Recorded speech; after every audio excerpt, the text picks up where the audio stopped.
সময় ঠিক 11:59 আর সপ্তাহ ঘুরে আবারও ফিরে এলাম আমি রাসেল এবং আপনাদের সাথে ফিরে এলাম ভূত এফএম নিয়ে। আর ভূত এফএম এর আজকের দিনটি একদমই অন্যরকম। আজকে দুপুরের পর থেকে প্রচন্ড গরম এবং গরমটা খুব মাত্রাতিরিক্ত। সকালবেলায় শীত একটা ভাব পড়ে গেছে, কিন্তু আজকে আমি দেখতে পাচ্ছি আমার স্টুডিওর কাঁচটা পর্যন্ত ভেঙে গেছে। তো খুবই অদ্ভুত ব্যাপার এবং একটা জিনিস শেয়ার করতে চাই আজকে শুরুতেই, যেটা মাত্র ঘন্টা দেড়েক বা ঘন্টা দুয়েক আগে আমি মানে একদম চোখের সামনে দেখলাম। সেটা হচ্ছে আমি একটা রুমের মধ্যে বসে আমি ফোন করছিলাম আর কি। আমার মোবাইল ফোন না, এটা ল্যান্ড ফোনে আমি ফোন করছিলাম এবং ল্যান্ড ফোনে ফোন করার একটা মুহূর্তে আমি হঠাৎ করেই খেয়াল করলাম, খুব অদ্ভুত লাগলো। আমি কথা বলতে বলতে ঠিক যার সাথে কথা বলছিলাম তার সাথেই মানে কি বলবো, ওইদিকে মনোযোগটা ছিল। হঠাৎ করে আমি আমার হাতের বাঁ দিকে তাকিয়ে দেখলাম যে জানালার কাছে আমার একটা ছায়া পড়েছে এবং আমার ছায়াটা ঠিক আমার মতোই দেখতে, জানালার কাছে যেহেতু, কিন্তু আমি যেভাবে ফোন ধরে আছি সে ঠিক ফোন ধরে নাই। সে যেটা করছিল জাস্ট কবজির উপরে থুতনিটা রেখে মনে হচ্ছে যে ঘুমিয়ে পড়বে, এরকম একটা অবস্থা। আমি একদম একভাবে তাকালাম এবং আমার সাথে আই কন্ট্যাক্ট হলো। আমি কিন্তু মানে একদম ঠিক দেখলাম এবং তারপর যেটা হলো যে আমি আবার সঙ্গে সঙ্গে চোখটা ফিরিয়ে নিলাম, বেশিক্ষণ তাকিয়ে থাকতে পারিনি। একটু পরে দেখলাম যে হ্যাঁ, সেও তার যে শরীরের যে মানে অঙ্গভঙ্গি আর কি সেটা চেঞ্জ করলো, মাথা চুলকাতে শুরু করলো। আমি যা দেখেছি সম্পূর্ণ ভুল দেখতে পারি, হতেই পারে। আমি যা দেখেছি সম্পূর্ণ ঠিক দেখতে পারি, হতেই পারে। আপনি যখন ব্যস্ত থাকেন কোনো কিছু নিয়ে, তখন নিশ্চয়ই আপনি এরকম খোঁজেন না আপনার প্রতিচ্ছবি বা আপনার ছায়াটা কিরকম পড়েছে, বা আপনার ব্যাকগ্রাউন্ডে আয়নার পেছনে কি আছে। বাথরুমে কোনোদিন গেছেন, মানে গিয়ে দেখেছেন রাতের বেলায়, গভীর রাতে, শুধু নিজেকে দেখা ছাড়া অন্য কিছু, যে আপনার ব্যাকগ্রাউন্ড, আপনার পেছনের যে প্রেক্ষাপট, আপনার সেই বাথরুমের পেছনের দৃশ্যগুলো কেমন, সেখানে আসলেও আর কিছু ছায়া পড়ছে কিনা। হয়তো দেখেছেন, হয়তো দেখেননি, হয়তো দেখে থাকলে ভুল দেখেছেন, হয়তো দেখে থাকলে ঠিক দেখেছেন, কে বলতে পারে। যাই হোক, কেউ বলতে পারুক আর না পারুক, আমাদের সঙ্গে রয়েছেন রেগুলার আমাদের মতোই একজন লিসনার এবং আমাদের ভৌতিক টিম এখনো এসে পৌঁছনি। তারা নিশ্চয়ই কিছুক্ষণের মধ্যে পৌঁছে যাবেন এবং আপনারা যেটা করতে হবে, আপনাদের অনুভূতিগুলো শেয়ার করতে হবে আমাদের সাথে। আর সেই জন্য যেটা করতে হবে, শাউট লিখে, স্পেস দিয়ে আপনার নাম লিখে, স্পেস দিয়ে আপনার মেসেজটা লিখে পাঠিয়ে দিতে হবে 9840 নাম্বারে। একটা সুখবর আছে, সেটাও দিতে চাই যে আপনাদের গল্পগুলো পাঠাতে সমস্যা হয়। সো আমাদের একটা ইমেল অ্যাড্রেস আছে, সেটা হচ্ছে bhutfm@radiofurti.fm। আমি বানানটা বলে দিই, BHOOT ভূত, আবার একসাথেই FM @radio RADIO রেডিও ফুর্তি FOORTI ফুর্তি.fm। এখানে আপনার ইচ্ছা করলে যে কোনো আপনার অ্যাকাউন্ট থেকে ইমেল করতে পারেন এবং সেই ইমেলে আপনাদের ঘটনাগুলোর ডিটেইল আমরা জানতে পারি, যাতে করে আপনার সাথে কন্ট্যাক্ট করতে পারি। সো আমাদের এখন তো মানে এই সমস্ত হলোই, আমাদের যিনি অতিথি আজকে আছেন এবং তার কাছ থেকে আমরা মূলত গল্পগুলো শুনবো। তার সাথে অদ্ভুত কিছু ঘটনা হয়েছে এবং তিনিও আপনাদের অনেকের মতোই ভীষণ আগ্রহী ছিলেন, চেয়েছিলেন আমাদেরকে আপনাদের মতো এই গল্প বা ঘটনাগুলো জানাতে। কিন্তু ঘটনা জানানোর ক্ষেত্রেই হলো বাধা, মানে কোনো একটা শক্তি বা কোনো একটা কিছু যেন চায় না আমরা ঘটনাগুলো জেনে যাই। সেই ব্যাপারটা দিয়ে শুরু করছি আজকের ভূত এফএম। আমি শুরুতে আপনার পরিচয়টা একটু জানবো। আমি নূর আহমেদ। আমি লাস্ট নেমটা উচ্চারণ করছি না এই কারণে যে অনেকেই আমার লাস্ট নেমে আমাকে চিনতে পারেন, এই কারণে আমি উচ্চারণ করছি না, একদমই দরকার নেই। তবে ওল্ড টাউন নামে আপনি আমাকে করতে পারেন, রিকগনাইজ করতে পারেন। ওল্ড টাউন, তাহলে আমরা সবাই আপনাকে ওল্ড টাউন হিসেবেই এখন কথা বলি, আমরা ওল্ড টাউন হিসেবে।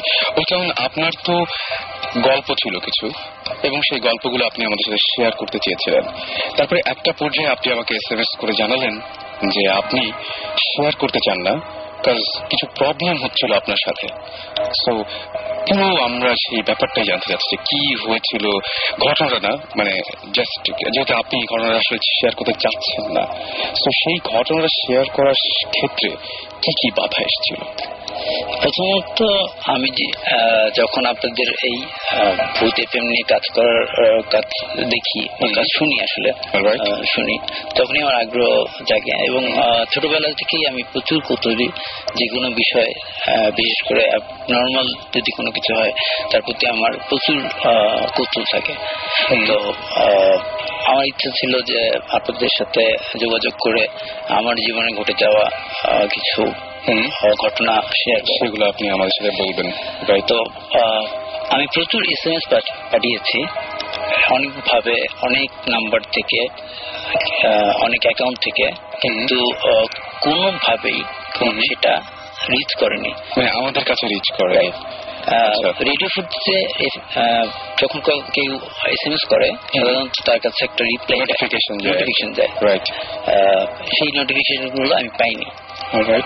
কিছু কিছু ক্ষেত্রে ঘটেছে যে আমি সকালবেলাতে পেয়েছি যে আমার SMS-টি যায়নি। আচ্ছা, এটা হতে পারে, খুবই স্বাভাবিক। তো আমি ডিসিশন নিলাম যে আমি কিছু লিখবো। আচ্ছা, লিখে তারপরে সেটা আপনাদের মানে কাগজ কলমে লিখবো। সেটা রাত ছিল, এবং দিকে রাত অলমোস্ট 2টা বা 2:30 এরকম সময়টা। তো মজার ব্যাপার হচ্ছে যে একটা অ্যাপার্টমেন্টে আমি থাকছি, সেখানে পুরো ঘর খুঁজে আমি কোনো কাগজ কলম পাচ্ছি না। ডিসেন্ট একটা পেপার যেখানে লেখা যায়, কাগজ না কলম, কলম পাওয়া যায় না এরকম কিছু, কিন্তু ডিসেন্ট কাগজ এবং কলম কিছুই পাইনি।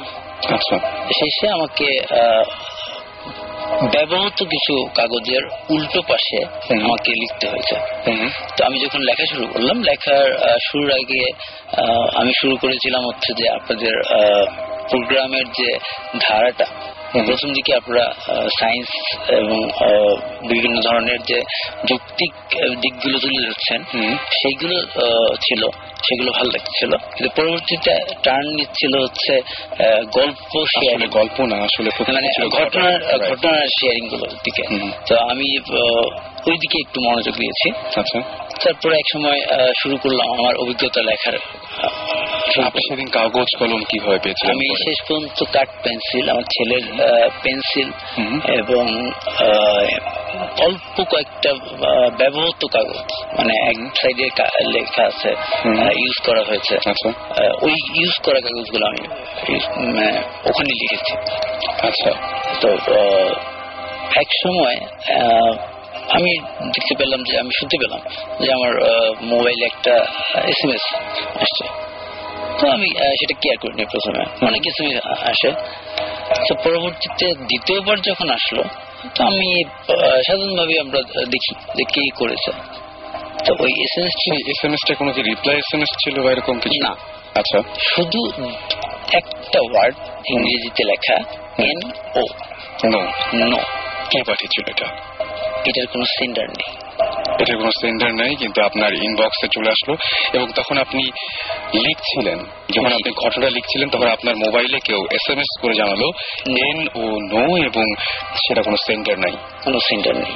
এবং আপনি নিজেও, আমি যদি জানি আপনি এই সমস্ত এই ব্যাপারে আপনি টেলিকমিউনিকেশনে আছেন, সুতরাং আপনার এই ব্যাপারটা ভুল হওয়া একেবারেই কোনো সুযোগ নেই। মানে সুযোগ একেবারে নেই আসলে, ঠিক না, মানে ইম্পসিবল। এক্স্যাক্টলি, কারণ ব্যাপারটা হচ্ছে এটা খুব সাধারণ একটা ব্যাপার যে সেন্ডারকে আপনি এটা বুঝতে পারবেন না। এবং পরবর্তীতে আমি অপারেটর যে আছে, সেখানে আমার কলিগস আছে, এক্স কলিগস আছে, বন্ধু বান্ধব আছে, তাদেরকে দেখালাম। তো তারা আমাকে জাস্ট ইগনোর করছে, হচ্ছে যে আমি দুষ্টুমি করছি, যোগ করছি, একটা প্র্যাকটিক্যাল যোগ, যে আমি কোনোভাবে বানিয়ে সেটাকে ইন করে তাদেরকে দেখাচ্ছি। আচ্ছা, এই ধরনের একটা মানে তাদের কাছে ব্যাপারটা ঠিক বোধগম্য হয়নি, তারা বুঝতে পারেনি আসলে যে কি হয়েছে ব্যাপারটা। Right right.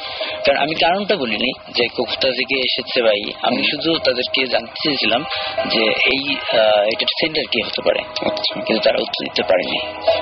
ওকে। আর এর পরবর্তীতে যেটা হয়, সেই মোবাইলটা সম্পূর্ণ পানিতে পড়ে যায় আর কি, ড্রেনে। কিভাবে সেটা হয়? সেটা হয় হচ্ছে আমি বাইক রাইড করি, বাইক থেকে আমার উপরের পকেটে ছিল, তো কোন একটা ঝাঁকিতে সেটা কয়েকদিন বৃষ্টি প্রচুর হয়েছে। আপনি তার মানে ওটা রেখে দিয়েছিলেন যে দেখানোর জন্য, যে প্রমাণস্বরূপ, কিন্তু সেটা আমি আর দেখাতে পাচ্ছি না আজকে আপনাদের।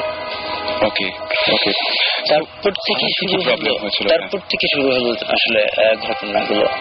তারপরে আমি লেখাগুলো শেষ করলাম, কিন্তু ডিসিশন নিলাম হচ্ছে যে না, আমি সেই লেখাগুলো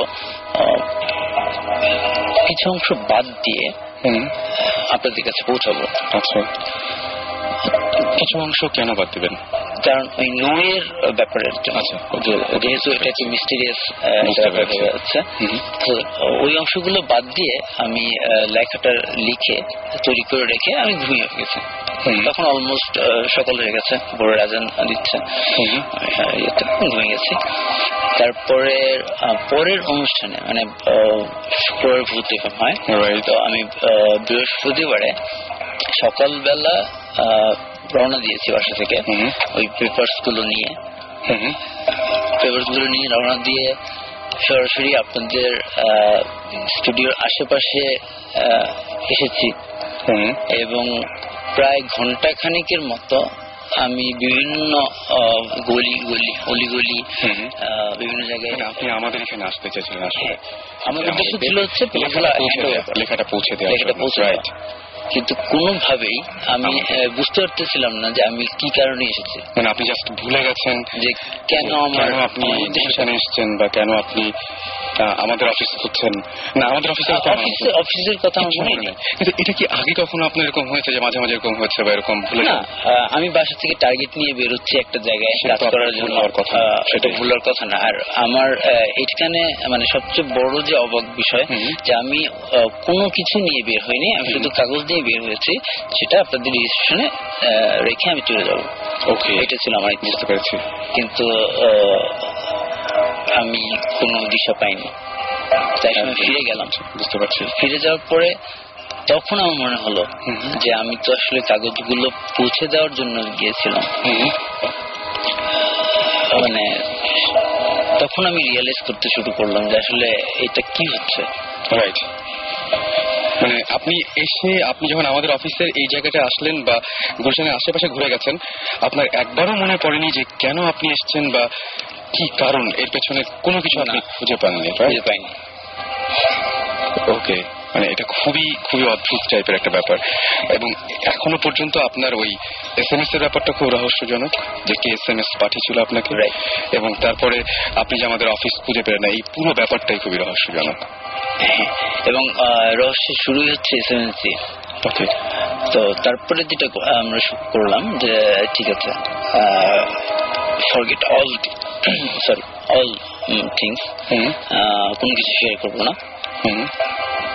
তখনই আপনাদের সাথে আমার হলো, SMS সেন্ড করলাম, সাথে সাথে রিপ্লাই পেলাম যে এটা অ্যাকনোলেজ। এবং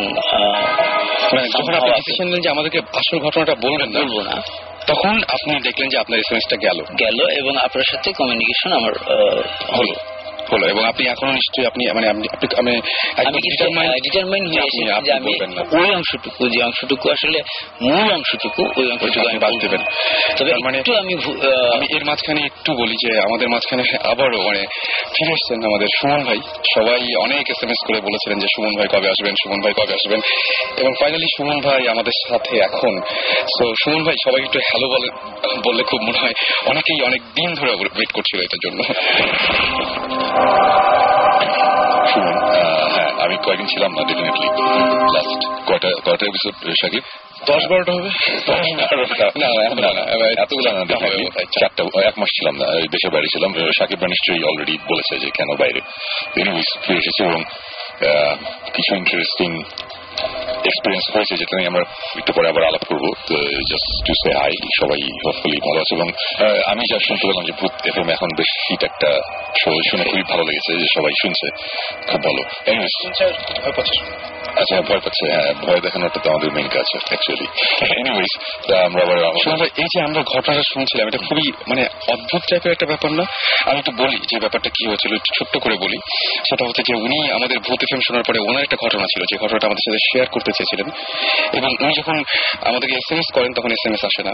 উনি আমাদেরকে নানাভাবে কমিউনিকেট করার চেষ্টা করেন, ব্যর্থ হন। তারপরে উনি চিন্তা করলেন যে কাগজ কলমে লিখবেন। যখন ঘটনার ওই জায়গাটায় পৌঁছেছেন তখন তার মোবাইলটা বেজে উঠলো এবং তিনি মোবাইলটা অন করে দেখলেন সেখানে একটা SMS এসছে, জাস্ট একটা ছোট্ট ওয়ার্ড, নো। তারপরে এবং তারপরে যে ঘটনাগুলো, সেই ঘটনাগুলো খুব অদ্ভুত। যখন তিনি ডিসিশন নিলেন আবার যে না, আমি কিছু শেয়ার করবো না, তখন আমাদের সাথে তার কমিউনিকেশনটা হলো এবং সে দেখলো যে SMS এসছে, যে হ্যাঁ আমরা তার SMS পেতে শুরু করলাম। এবং ফাইনালি ও লাস্টে আজকের দিনে যে ঘটনাটা ঘটছে সেটাও বলবে। একটু মানে খুবই আমার কাছে অদ্ভুত টাইপের লাগছে। আজকে কি হয়েছে একটু বলবেন? আজকে যেটা হয়েছে, মানে আমি প্রচন্ড অবাক হয়েছি ব্যাপারটা, যে আমি আজকে 1.5 বছর যাবত একটা বাইক চালাই, যেখানে আমি কখনো কিক দিয়ে স্টার্ট করিনি, কখনো না, মানে একেবারে কেনার থেকে আজ পর্যন্ত। আচ্ছা। এবং আজকেও চালিয়েছি, সেলফ স্টার্ট হয়েছে, অনেকবার অনেক জায়গায় গিয়েছি। আমি যখন রওনা দিচ্ছি এখানে রোড দিশা, তখন জাস্ট প্রেস যখন করলাম, কাজ করছে না। ওকে, মানে সেলফ কাজ করছে না, মিন্স মানে স্টার্ট হচ্ছে না। ওকে, আর এরপরে আমি আরেকটু বলি, আমি কিক দিয়ে স্টার্ট করে আমি চলে এসলাম আপনাদের এখানে, এবং নিচে আসার পরপরই আমি যখন নামলাম এবং অফিসে নিচতলাতে গ্রাউন্ড ফ্লোরে সিকিউরিটির সাথে কথা বলছি যে কিভাবে যেতে হবে, তখনই আপনাদের এই এরিয়ার কারেন্ট চলে গেল, বিদ্যুৎ চলে গেল, লিফট বন্ধ হয়ে গেল। ওকে, মানে আমাকে 9 তলায় হেঁটে উঠতে হয়েছে। অলরাইট, মানে আসলে যদি এগুলোকে আমরা একসাথে ফেলি তাহলে কিন্তু ভয়ঙ্কর রূপ দেয়। হ্যাঁ, মানে আপনার সাথেই বারবার করে এটা হচ্ছে। আপনাকে কেউ হয়তো এরকম হতে পারে যে চাচ্ছে না যে উনি এই গল্পগুলো বা এই ঘটনাগুলো আমার সাথে শেয়ার করুন। আমার যেটা মনে হয়, এ ধরনের ঘটনা যেহেতু ঘটছে, সেহেতু এই ব্যাপারটা আজকে আপনি রেডিতে বলছেন ফাইন, বাট আর কাউকে না বলাই ভালো। জিনিসটা আমার মনে হয় চেপে যাওয়াই ভালো, সিরিয়াসলি। আমরা এই টাইপের অনেক কিছু আমরা এক্সপিরিয়েন্স করি লাইফে, মাঝে মধ্যে মনে হয় যে এই জিনিসটা করা উচিত না, তারপরে আমরা করি। এই ধরনের এক্সপিরিয়েন্স আমাদের এই ভৌত স্ট্রিমের মধ্যেই হয়েছে, এবং আমরা ওটার জন্য পরে আমাদের সাফারও করতে হয়েছে, এরকম জিনিসও হয়েছে। সো যেটা বলবো যে হ্যাঁ, আপনি তো মেইন ঘটনাটা বললেন না, ফাইন বলার দরকারও নাই, আমরাও চাই না আপনার বলুন, সবকিছু সবার জানার দরকার নাই। এবং আমার মনে হয় জিনিসটা আর কাউকে না বলাই ভালো, জিনিসটা অ্যাভয়েড করেন, জিনিসটা এখানেই শেষ করে দেন আর কি। বিকজ মাঝে মধ্যে লাইফে তো কত কিছু আমরা এক্সপ্লেন করতে পারি না উল্টো পাল্টা, সো কি দরকার আরেকটা আনএক্সপ্লেন জিনিস লাইফে আনা। আমার সেটাই মনে হয় যে সেটাই। আমাদের সাথে জিবরান ভাই এসেছেন এবং সাকিব ভাই পৌঁছে গেছেন, সবাই আজকে এখন আমাদের সাথেই রয়েছেন। শুনলে এখন তাহলে আমরা কি করা যেতে পারে, কি করবো? প্রথমেই যেটা মানে good to be here again, মানে আবার ফুল ভূত স্টিমের সাথে আবার ভূত এফএমে এসে অনেক ভালো লাগছে। একটা মাস অ্যাকচুয়ালি আমি গিয়েছিলাম ভূত স্টের কাজই, বাট আমার দুটো কাজ ছিল, কাজ দুটোর মাঝখানে অনেক বড় একটা গ্যাপ ছিল, যে কারণে আমি আসতে পারছিলাম না। সো আমার এখন তারপরে যদি আমি 1 সপ্তাহের মধ্যে একটা কাজ ছেড়ে আবার ঢাকায় এসে আবার 2 সপ্তাহ পরে যাই, ওটা আমার জন্য খুব একটা ভালো সলিউশন না আর কি। সো সেই কারণে মাঝখানে আমি 2 সপ্তাহ ছিলাম, কোনো কাজ ছিল না। বাট দেন এগেন লাস্টে আবার একটা কাজ ছিল, সিরিয়াস দরকারি একটা জিনিস ছিল, ওটাও সেরে এসেছি। সো মোটামুটি এখন এতটুকু বলতে পারি আমরা যে আমাদের একটা ইনভেস্টিগেশনের একটা বড় একটা পার্ট আমরা মোটামুটি সলভ করতে পেরেছি, এবং যাবতীয় এক্সপিরিয়েন্সও এখানে হয়েছে, খুবই ইন্টারেস্টিং। এগুলো নিয়ে ডেফিনেটলি আজকে আমরা আলাপ করবো একটু পরে। ওকে, সাকিব ভাই। বারবার করে বলছি সুমন ভাই আসলে আমি আর কোনো কথা বলবো না, আমি একদম আমি আজকে জাস্ট নীরব দর্শক। As I said, মানে হয়তো সুমন ভাই 4-5টা শো মিস করেছেন, বাট আমার কাছে মনে হচ্ছে 12-14টা শো। অনেক কথা বলতে হয়েছে। আচ্ছা, আপনার পরিচয়টা আমি আসলে নূর আহমেদ বলেই পরিচিত। আমি SMS সাধারণত পাঠাই হচ্ছে ওল্ড টাউন নামে। আচ্ছা আচ্ছা, এখানে ওল্ড টাউন নামে পাঠাই। আমি টেলিকমিউনিকেশন নিয়ে কাজ করি, মেইনলি হচ্ছে নেটওয়ার্কিং। ও আচ্ছা আচ্ছা, নাইস নাইস। তো ওইটাই উনি বলছিলেন যে এটা আমার ভুল হতে পারে না যে আমি একটা SMS কে পাঠালো এটা সে বুঝবে না। আমাকে যখন বারবার করে এটাই বলছিল, যে যখন তার সাথে আমার ফোনে কথা হচ্ছিল তখন তিনি বারবার করে বলছিলেন যে এটা তো আমার না বোঝার কোনো কারণ নেই। আমার খালি সুমন ভাই যেটা বললেন যে এই জিনিসটা না বলাই বেটার, বা শেয়ার না করাটাই বেটার। সুমন ভাই রাইট। আমরা কয়েকদিন আগে আমাদের দেশ একটা সবার উপর দিয়ে ঝড় গেছে একটা, বিকজ একটা জিনিস আমরা বুঝছিলাম যে এটা করা ঠিক হবে না, মানে ভূতিষ্ঠের কাজ। তারপরে করেছি, করে একটু আমাদের বেশ ঝামেলা গিয়েছে। কিন্তু আমার তো মনে হয় যে শেয়ার করাই ভালো। মানে আমি বলি কেন, বিকজ ভূত জিন যেটাই বলি, ওদের যখন আমাদের সাথে একটা রিলেশনশিপ হয়ে যায়, ওই রিলেশনশিপে ওরা যদি ডমিনেন্স নিয়ে নেয় তখন কিন্তু একটা প্রবলেম হয়। অ্যান্ড আই ফিল ওই ডমিনেন্স কমানোর জন্যই তখন একটু প্যারা খেয়েও যদি কিছু একটা করা যায় ওটা কিন্তু বেটার। আপনি কিছু একটা বলেন তো। আমি বুঝতে পারছি তুমি যে পয়েন্ট থেকে বলছো, বাট ব্যাপারটা হচ্ছে যে এখন এই যে প্যারা খাওয়া এই ওয়ার্ডটাই ইউজ করি। এখন প্যারা খাওয়াটা কে কিভাবে নিতে হবে সেটা হচ্ছে কথা। আমরা কিন্তু জানি না কে সেটা হ্যান্ডেল করবে। ছোটবেলায় আমি যখন অনেক ছোট স্কুলে ছিলাম তখন একবার আমাদের দেশে বাড়ি গিয়েছিলাম। ওইখানে একটা শ্মশান ঘাট ছিল, ওটা ইয়ের পাশে। তো আমার ফ্রেন্ডরা গিয়েছিল আমার সাথে। আচ্ছা, ওরা বললো যে বাজি লেগে আমি যেতে পারবো কিনা ওখানে থাকতে। আচ্ছা, আমি রাতে গিয়েছিলাম। আমি অনেক ভয় পেয়েছিলাম, বাট আমি গিয়েছিলাম। বাট মানে এখন যদি বলতো ডেফিনেটলি বলবো যে আমি যাবো। বা এখন যদি আমাকে এই ভূত বলি বা জিন বলি অথবা সুপার ন্যাচারাল কোনো এন্টিটি কেউ যদি আমাকে কিছু করতে মানা করে, আমি অবশ্যই ওটা করবো। আচ্ছা, আমি করবো, কজ আমার নিজের উপর অতখানি কনফিডেন্স আছে যে আমি এটা হ্যান্ডেল করতে পারবো। কজ অনেক বাজে জিনিস আমরা লাস্ট 1.5 বছরে হ্যান্ডেল করেছি। কিন্তু সবাই তো অ্যাকচুয়ালি যাদের এটা প্রথম এক্সপিরিয়েন্স তারা তো অ্যাকচুয়ালি জানে না এটা হ্যান্ডেল করা তার পক্ষে পসিবল কিনা। অনেকে তো অনেক ছোটখাটো ব্যাপারেও ইয়ে হয়, মানে ভয় পায়। মানে আমি আমার নিজের পার্সোনাল একটা কথা বলি, টাওয়ার অফ সাইলেন্স একটা গল্প, এই গল্পটা বলা হয় নাই। এটা অনেক আগে একটা গল্প শুনেছিলাম। গল্পটা ছিল এরকম, এটা একটা গল্প, মানে এটা সত্যি ঘটনা, বাট আমার শোনা আরেকজনের কাছ থেকে। এটা আমি খুব ওয়েগভাবে ঘটনাগুলো জানি, আমি জানি না, যতক্ষণই মনে আছে বলছি। ইউরোপের কোন একটা কান্ট্রিতে কোন একটা জার্নালিস্ট, সে একটা গ্রামের একটা রিচুয়াল আছে। রিচুয়ালটা নিয়ে একটা মানুষ মারা গেলে তারা ডেড বডি কিভাবে ইয়ে করে আর কি। হ্যাঁ, এটা নিয়ে একটা স্টোরি লিখতে যাবে আর কি। তো ঘটনাটা হচ্ছে যে একটা গ্রামে একটা টাওয়ার আছে, লম্বা একটা উঁচু টাওয়ার টাইপের, মানে ইট দিয়ে বানানো একটা লম্বা একটা কিছু। ওটার ভিতর, ওটার নাম হচ্ছে টাওয়ার অফ সাইলেন্স। এই টাওয়ার অফ সাইলেন্স এর ভেতর কেউ যদি মারা যায় তখন ওর ডেড বডিটার ভিতরে একটা বেদি টাইপের আছে, ওখানে ডেড বডিটা রেখে তারপর চলে আসে। আচ্ছা, ডেড বডিটা ওইখানেই থাকে, ওরা অ্যাকচুয়ালি কবর দেয় না, তাহলে এইভাবেই রাখে। তো টাওয়ার অফ সাইলেন্স এর ভিতরে ডেফিনেটলি মানে মরা মানুষ ওখানেই পচে পরে হাত দিয়ে, মানে একসময় আমি এটা জানতাম যে পেরুতে এরকম কিছু যে পিরামিডের উপরে রেখে দিত, পরে কঙ্কাল হয়ে যায়, এরকম একটা ব্যাপার ছিল। সো সে এই টাওয়ার অফ সাইলেন্স নিয়ে একটু লেখালেখি করবে, একটা জার্নালিস্ট, সে একটা লেখা লিখবে, এই কারণে সে ওখানে গিয়েছে। যাওয়ার পর সে ওখানে থাকলো, 1 দিন 2 দিন থাকলো। আচ্ছা, তো মানুষজনের কাছ থেকে যাবতীয় কোশ্চেন করছে যে কিভাবে কি করো তোমরা, না করো, এগুলো জিজ্ঞেস করে কষ্ট।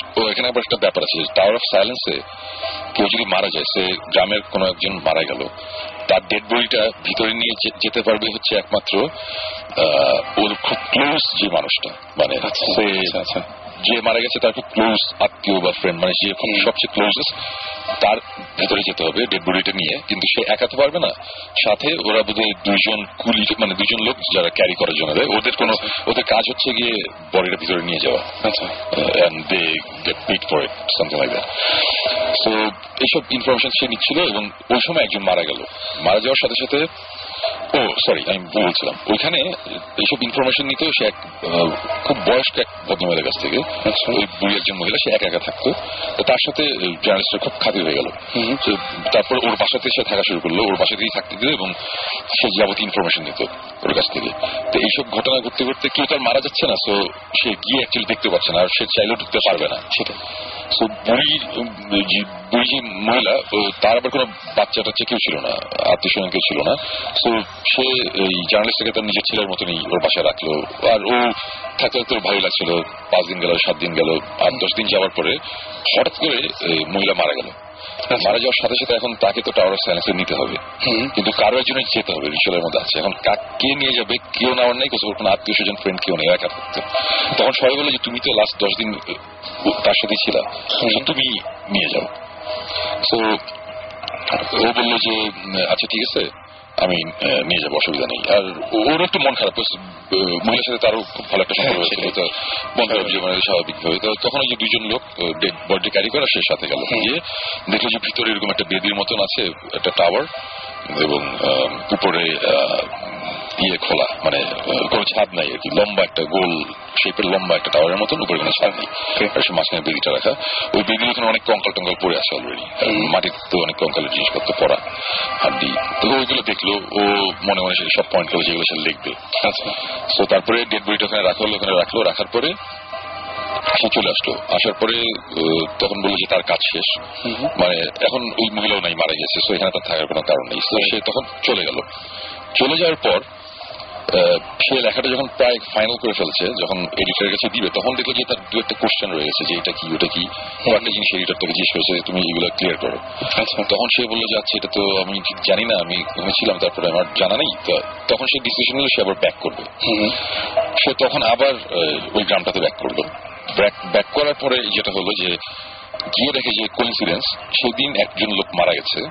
এটা মানে মাসখানেক পরের কথা, সেদিন একজন মারা গেছে এবং তাকে তখন ওরকম নিয়ে যাওয়া হচ্ছে টাওয়ার অফ সাইলেন্সে। তো তখন সে সাথে সাথে গেল ওই টাওয়ার অফ সাইলেন্সে, কিন্তু ভিতরে তো সে ঢুকতে পারবে না, সে কেউ না, সে ঢুকতে পারবে না। যখন ডেড বডিটা নিয়ে যখন ঢুকলো ওরা, সে বাইরে দাঁড়িয়ে আছে, বাইরে অন্যান্য অনেক লোক দাঁড়ানো, হঠাৎ করে শুনে যে ভিতর থেকে অসম্ভব জোরে চিৎকার, একটা ভয়ঙ্কর চিৎকার। এবং সাথে সাথে দেখা গেলো যে ওই যে রিলেটিভটা গিয়েছিল আত্মীয়, বা সে দৌড় দিয়ে বের হয়ে আসলো, আরেকজন যে ক্যারি করছিল, 2 জনের মধ্যে একজন দৌড় দিয়ে বের হয়ে আসছে, আরেকজন নাই। এবং তখন বলে কি হয়েছে, কেউ কোনো মানে ওরা পাগলের মতন চিৎকার করতেছে। তখন সে তো এগুলা কুসংস্কার একটু কম বিশ্বাস করে, সে এসেছে শহর থেকে, আর একটা গ্রাম, সে তখন দৌড় দিয়ে সে ভিতরে ঢোকার পরের সিনটা হচ্ছে যে দেখা যে বেদির উপরে যেই মহিলাটা মারা গিয়েছিল সে বসে আছে, তার দিকে তাকানো, তার দিকে মুখ ঘুরানো এবং বসা, এবং তার কোনো চোখ নাই, মানে তাকানো মানে ফেসটা তার দিকে, এবং চামড়া টামড়া সব গলে টলে, মানে পুরো মানে হাড্ডি দেখা যাচ্ছে হালকা, সে বসে আছে পুরো স্ট্রেট ভাবে। ওটা দেখে তখন সে ফেইন্ট হয়ে যায়। তারপরে ঘটনাটা সে যে আমাকে বললো যে লাস্টের ঘটনাটা হচ্ছে যে তার 3-4 দিন পরে তার জ্ঞান ফিরে, সে শহরে একটা হসপিটালে, এবং সে তারপরে টাওয়ার অফ সাইলেন্সের এই ঘটনাটা লিখেছিল। সে আর ডিটেল আর এটা নিয়ে এক্সপেরিমেন্ট করেনি। সো এই গল্পটার কথা এখন এই কারণে বললাম যে এই যে ওই 2 জন যে ডেড বডি নিয়ে ঢুকেছিল, একজন কিন্তু ওখানে মারা গেছে। সে যখন দেখছে যে তাদের পরিচিত এই মহিলা মারা গিয়েছে কয় মাস আগে, সে ওখানে বসে আছে, তাদের দিকে তাকিয়ে আছে। সো একজনের সাথে সাথে হার্ট অ্যাটাক হয়ে গেছে কিন্তু, আর একজন দূরে বের হয়ে আসছে, আর সে কিন্তু পেইন্ট হয়ে গেছিল। সে কিন্তু অনেক শিক্ষিত, সে অনেক কিছু ভয়তে পাশে। সো এই গল্পটা বলার কারণ এটাই যে একজন মানুষ এইসব ধরনের সিচুয়েশন কিভাবে নিবে আমরা কিন্তু বলতে পারি না, মানে এক একজন এক এক ভাবে নেয়। আমি একটা ছোট্ট ঘটনা বলি যে আমাদের দেশের বাড়ির ওদিকে 71-এর পরে, এটা আমি এর আগের এপিসোডে বলেছিলাম নাকি আমার মনে নাই। আচ্ছা, যুদ্ধের পরে একটা সময় আমাদের গ্রামে জঙ্গলের মধ্যে দেখা যেত যে একটা আলো নাড়াচাড়া করে এবং একটা মেয়ের কান্নার আওয়াজ পাওয়া যায়, একটা আলো ঘুরে বেড়ায়। এটা নিয়ে সবাই অনেক ভয় পেত। তারপরে আমার বাবা, তারপরে আমার চাচা, এরা কয়েকজন মিলে গ্রামে ওখানে কিছু লোক নিয়ে তারা এটা ইনভেস্টিগেট করতে পারবে যে কি ব্যাপার। তারপর বের হয় যে ওখানে একটা মহিলা ছিল যার 70 তার ছেলেটা মারা গিয়েছিল। মারা যাওয়ার পরে মহিলা একটু পাগল টাইপের হয়ে গেছিল। সে রাতে হারিকেন নিয়ে তার বাচ্চাকে খুঁজতে আর কাঁদত।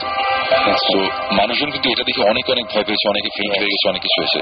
এটা কিন্তু কোনো ঘটনাই না, খুব সিম্পল একটা ঘটনা, খুবই ন্যাচারাল, খুবই দুঃখজনক একটা ট্র্যাজিক একটা ঘটনা, কিন্তু মানুষজন কিন্তু এতেও ভয় পায়, অথচ কিছুই নেই। সো কে কিভাবে কোন জিনিসে ভয় পাবে এটা আমরা বলতে পারি না। যেই কারণে আমি বলছি যে কারো যদি এই ধরনের কোন একটা এক্সপিরিয়েন্স হয় এবং তার যদি কোনো কারণে মনে হয় যে এটা আমাকে কোন একটা সাইন দিচ্ছে বা কেউ আমাকে ইনডিরেক্টলি বলছে যে তুমি এটা করো না, যদি মনে হয় যে না এটা আমার করার হ্যান্ডেল আমি করতে পারবো নাকি সন্দেহ আছে, তাহলে করার দরকার নেই।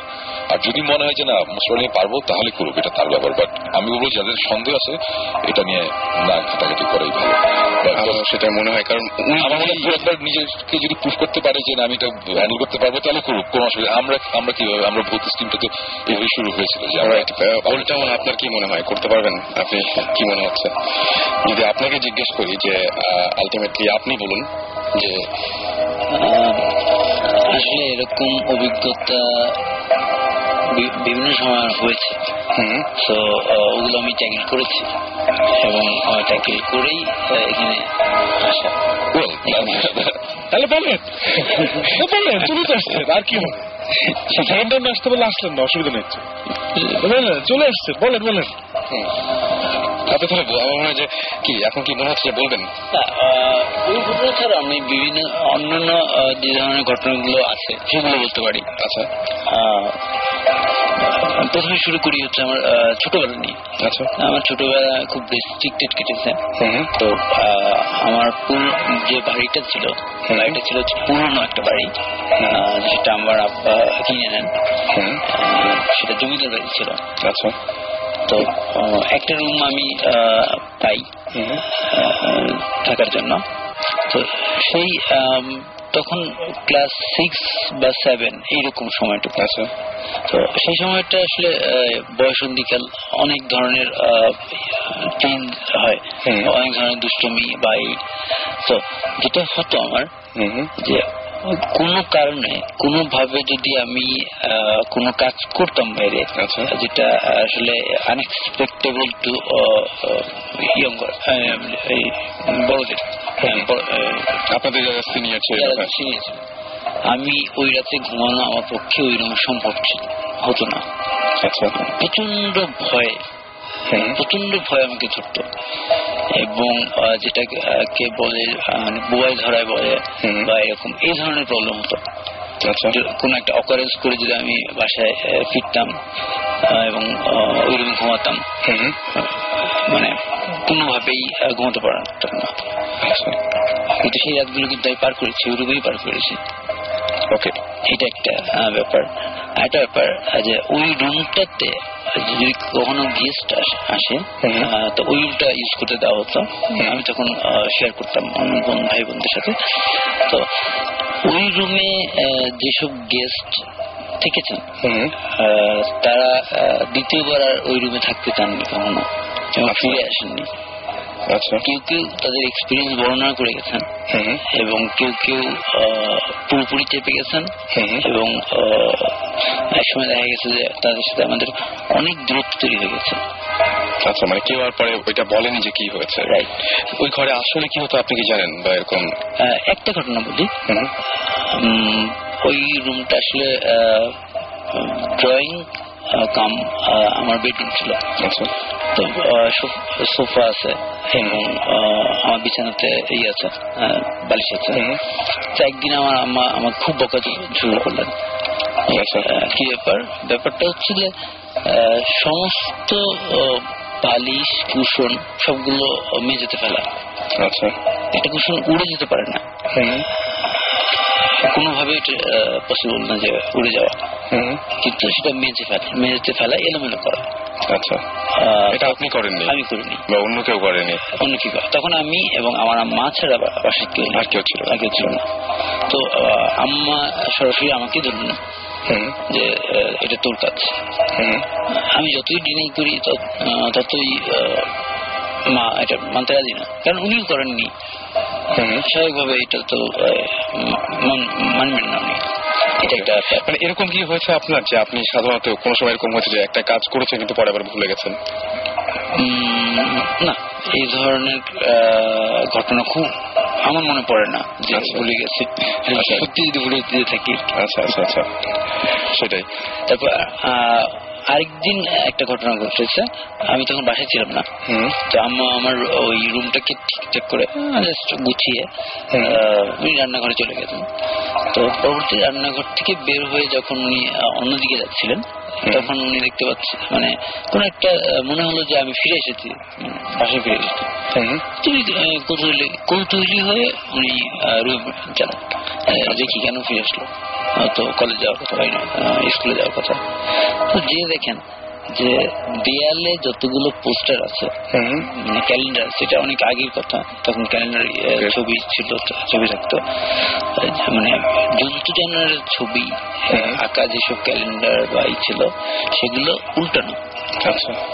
এবং কুশন বা বালিশ না, কুশনে স্পেশালি আঁকা ছিল, কার্টুন বা বিভিন্ন হাতে শুয়ে কাজ করা, শুয়ে কাজ করা।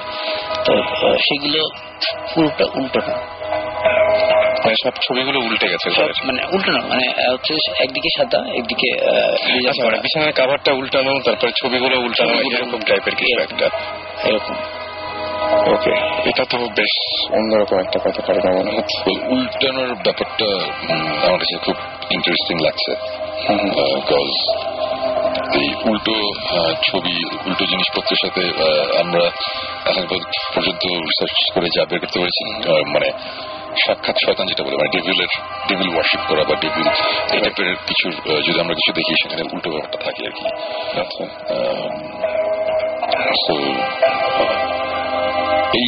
এই যে বাসাটাই ঘটনাটা ঘটেছিল, ওই বাসাটা কি এখনো আছে?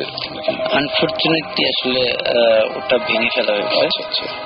এবং মজার জিনিস হচ্ছে যে আমি এখন যে অংশ আছি ঠিক ওই জায়গাটাতেই ফিরে এসেছি। আচ্ছা, মানে আমি অনেকদিন দেশের বাইরে, ঢাকার বাইরে বিভিন্ন জায়গায় ছিলাম, কাজে গেছিলাম। পরে এখন নতুন করে বিল্ডিং করা হয়েছে, অ্যাপার্টমেন্ট করা হয়েছে।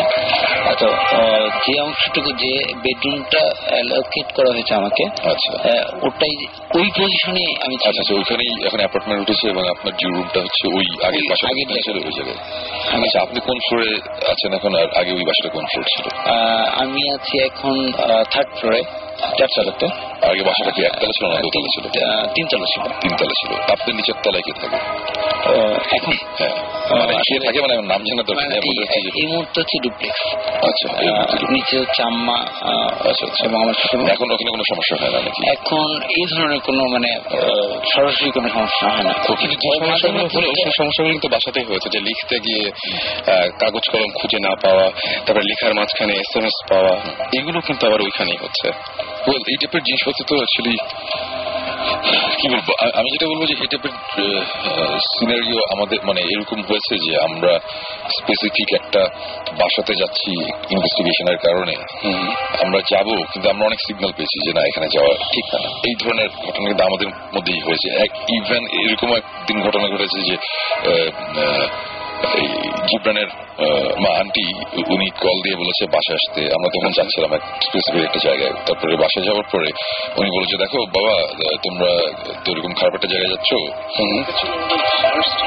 ফার্স্ট ইনভেস্টিগেশন, রাইট, আমাদের ভৌতিস্টের ফার্স্ট ইনভেস্টিগেশন, অফিসিয়াল ইনভেস্টিগেশন। আমরা যাচ্ছিলাম, তখন আঙ্কেল কল দিয়ে বললো যে আসতে গেলাম, আন্টির সাথে কথা হলো। আন্টি বললো যে উনি একটা স্বপ্ন দেখেছে, স্বপ্নটা কি উনি এখনো আমাদের বলেনি। বাট উনি এই কথা বলে যে স্বপ্নটা কি বাবা, এটা আমি তোমাদের বলতে পারবো না, বাট আমি এতটুকু জানি তোমরা একটা খারাপ জায়গায় যাচ্ছ, সো তোমাদের প্রিকশন নেওয়া উচিত, তোমরা এখন ওখানে যাও না। তোমরা, উনি একটা স্পেসিফিক একটা জায়গার কথা বলেছিল যে ওখানে একজন লোক আছে, তার সাথে গিয়ে দেখা করো। আমি স্বপ্নে কোনো একটা সিগন্যাল বা কিছু একটা পেয়েছে। এবং জিনিসটা আমরা সিরিয়াসলি নেই ওই কারণে না, জিনিসটা খুব ইন্টারেস্টিং লেগেছিল দেখে আমরা পরবর্তীতে ওই বাসায় না গিয়ে আমরা অন্য জায়গায় গিয়েছিলাম। আচ্ছা, এবং এই স্পেসিফিক যে বাসাটার কথা বলছি, এই বাসায় সেকেন্ড টাইম আমরা যখন যাওয়ার অ্যাটেম্প্ট নিলাম, তখন হাইওয়েতে রাত 12টার সময় আমাদের গাড়ি নষ্ট হয়ে যায়, সারা রাত আমরা একটা জঙ্গলের ভিতরে বসেছিলাম। অনেক অনেক ঘটনা আছে, এগুলো আমাদের সামনে এপিসোডে দেখা যাবে। বাট এই ধরনের সাইন, এই ধরনের সিগন্যাল আমার মনে হয় মাঝে মাঝে আমরা পাই। এখন আমরা কে এটা কিভাবে নিব সেটা তার নিজের ব্যাপার। বাট আমাদের লেটলি আমাদের যেসব এক্সপিরিয়েন্স হয়েছে আমরা খুবই সিরিয়াস ভাবে জিনিসটা স্বাভাবিক, খুবই সিরিয়াস ভাবে নিই, যে কারণে আমরা তো এই টাইপের ঘটনা ঘটলে তখন আমরা বলি যে একটু আগে থেকে একটু প্রিকশন নিয়ে রাখা ভালো, মানে প্রিকশন নেওয়ার দরকার আছে। আমরা সিরিয়াসলি নেই, but we also do it, but because আমরা ভৌতিস্ট। হ্যাঁ, আমরা এখন আমরা প্রফেশনাল, না প্রফেশনাল বলি আর যে বলি, মানে আমার কথা একটা সেটা হচ্ছে যে আমরা জিনিসটা করছি এটা আমরা দেখি আমরা করছি। আমি এখন যদি আমরা যদি বলি যে এখন সবাই করো তাহলে হবে না, সেটা অ্যাবসলিউটলি নট, বিকজ আপনি মানে we are all single unfortunately, and you know we আমাদের প্রথম থেকেই লাইফস্টাইল একটু ডিফারেন্ট ছিল। আমরা আসলে এরকম রেসপন্সিবল বা সকালে অফিস যাই ওরকম না আমরা। মানে আমার কথা হচ্ছে কালকে ধরেন 3 জন গায়েব হয়ে গেলাম, তেমন কিছু হবে না, তেমন কিছু হবে না, একটা অ্যালবাম পাবে না আর কি। না মানে আমি যেটা বলতে চাচ্ছিলাম যে সবার তো অ্যাকচুয়ালি এগুলা করা পসিবল না, সবার রাতের পর রাত টাইম, সবার টাইমও নেই, এটা পসিবল না। সো এখন এই টাইপের জিনিসপত্র হলে আমার মনে হয় যে যদি নিজের উপর কনফিডেন্স থাকে তাহলে আগানো উচিত, আর না হলে আমার মনে হয় জিনিসটা খুব ভালো হয় যদি আমাদের কাছে ট্রান্সফার। মানে আমরা রেডি, আমরা যে কোনো জায়গায় যেতে রাজি আছি, আমাদের কোনো সমস্যা নাই।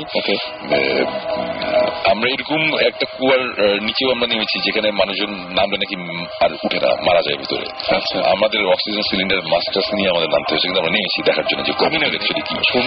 আমি নামছিলাম, ওই ব্যাপারটা হচ্ছে ওইটাই যে আমরা করছি ফাইন, মানে আমরা নিজেদের ঢোল নিজে পিটানোর জন্য এগুলো বলছি না, বলছি যে অ্যাকচুয়ালি একটু হলে এক্সপিরিয়েন্স থাকা উচিত এইসব জিনিস হ্যান্ডেল করতে। ওনাকে আমি এই কারণে জিজ্ঞেস করলাম যে উল্টা ছবি কিন্তু এই টেবিলের সাইন এগুলো। সো এখন কিছু হয় নাকি? এখন যদি এই ছোটখাটো ওই যে ইয়ে খুঁজে না পাওয়া এগুলা ছোটখাটো এগুলো নিয়ে কোনো সমস্যা নাই, বা হলে এগুলো জাস্ট প্রথম দিককার একটা সাইন, এটা নিয়ে আর ফার্দার প্রসিড না করলেই চলবে, মনে হয় না প্রবলেম। সো আমরা মনে হয় একটা ব্রেকে যাই না, আমরা একটা ব্রেকে যাই এবং ব্রেক থেকে ফিরে আসার পরে আমাদের তো SMS, আমি তার আগে SMS করার নিয়মটা বলে দিই। এবং ওই যে এই ধরনের কোনো কিছু যে আপনি সমস্যা মনে করছেন শেয়ার করতে, সেটা আপনি ইচ্ছা করে ট্রান্সফার করে দিতে পারেন আমাদের কাছে। এবং সেই জন্য আপনাকে করতে হবে শাউট লিখে স্পেস দিয়ে আপনার নাম লিখে স্পেস দিয়ে আপনার মেসেজ লিখে পাঠিয়ে দিতে হবে 9840 নাম্বারে। আর যেটা বড় কোনো ঘটনা হয়, যেটা আমরা কি আগামী সপ্তাহে আপনার সাথে জেনে নিয়ে বসবো, এই সপ্তাহে বা এই শোর শেষে আপনি ইচ্ছা করলে আমাদেরকে ইমেল করতে পারেন। ইমেল অ্যাড্রেসটি হচ্ছে bhutfm@radiofurti.fm। এখানে আপনি ইচ্ছা করলে ইমেল করে দিতে পারেন। চলে যাবো গানে, একটা ছোট্ট ব্রেকে যাবো এবং ব্রেক থেকে ফিরে আসবো আবার সবাইকে নিয়েই। আর প্রথম যে গানটা সেটা হচ্ছে ব্যাবাক বিবাগী বাই অর্ণব। চলুন শুনে আসি গানটি।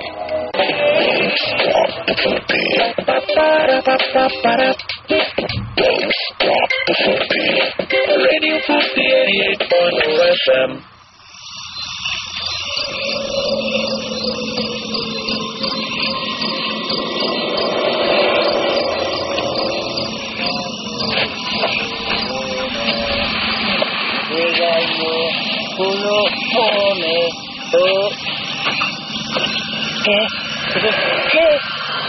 ¿Qué, güey? FM.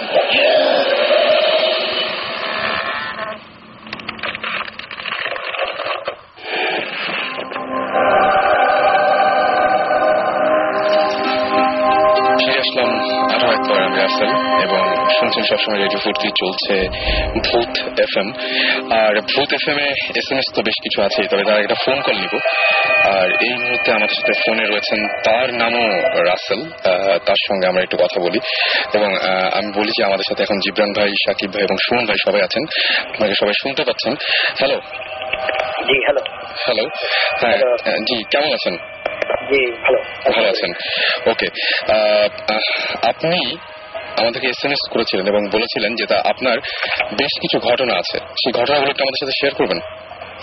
না আসলে আমি যে একটা শেয়ার করবো চিন্তা করেছিলাম আর কি, সেটা চিন্তা করছিলাম যে আপনাদের সাথে আমি শেয়ার করবো। এখন কিছুক্ষণ আগে আপনাদের যে অনুষ্ঠানে শুনলাম যে আপনাদেরকে বিভিন্ন রকম সাইন দিচ্ছে, এটা আসলে না করলে ট্র্যাকিং দেয়াটা আর কি। আমার ওইরকম ঘটনার সাথে আসলে আমি অভ্যস্ত না, তো আমি ট্যাকেল দিতে পারবো না। আমি যখন জিনিসটা চিন্তা করছি আপনাদেরকে আমি জিনিসটা বলবো।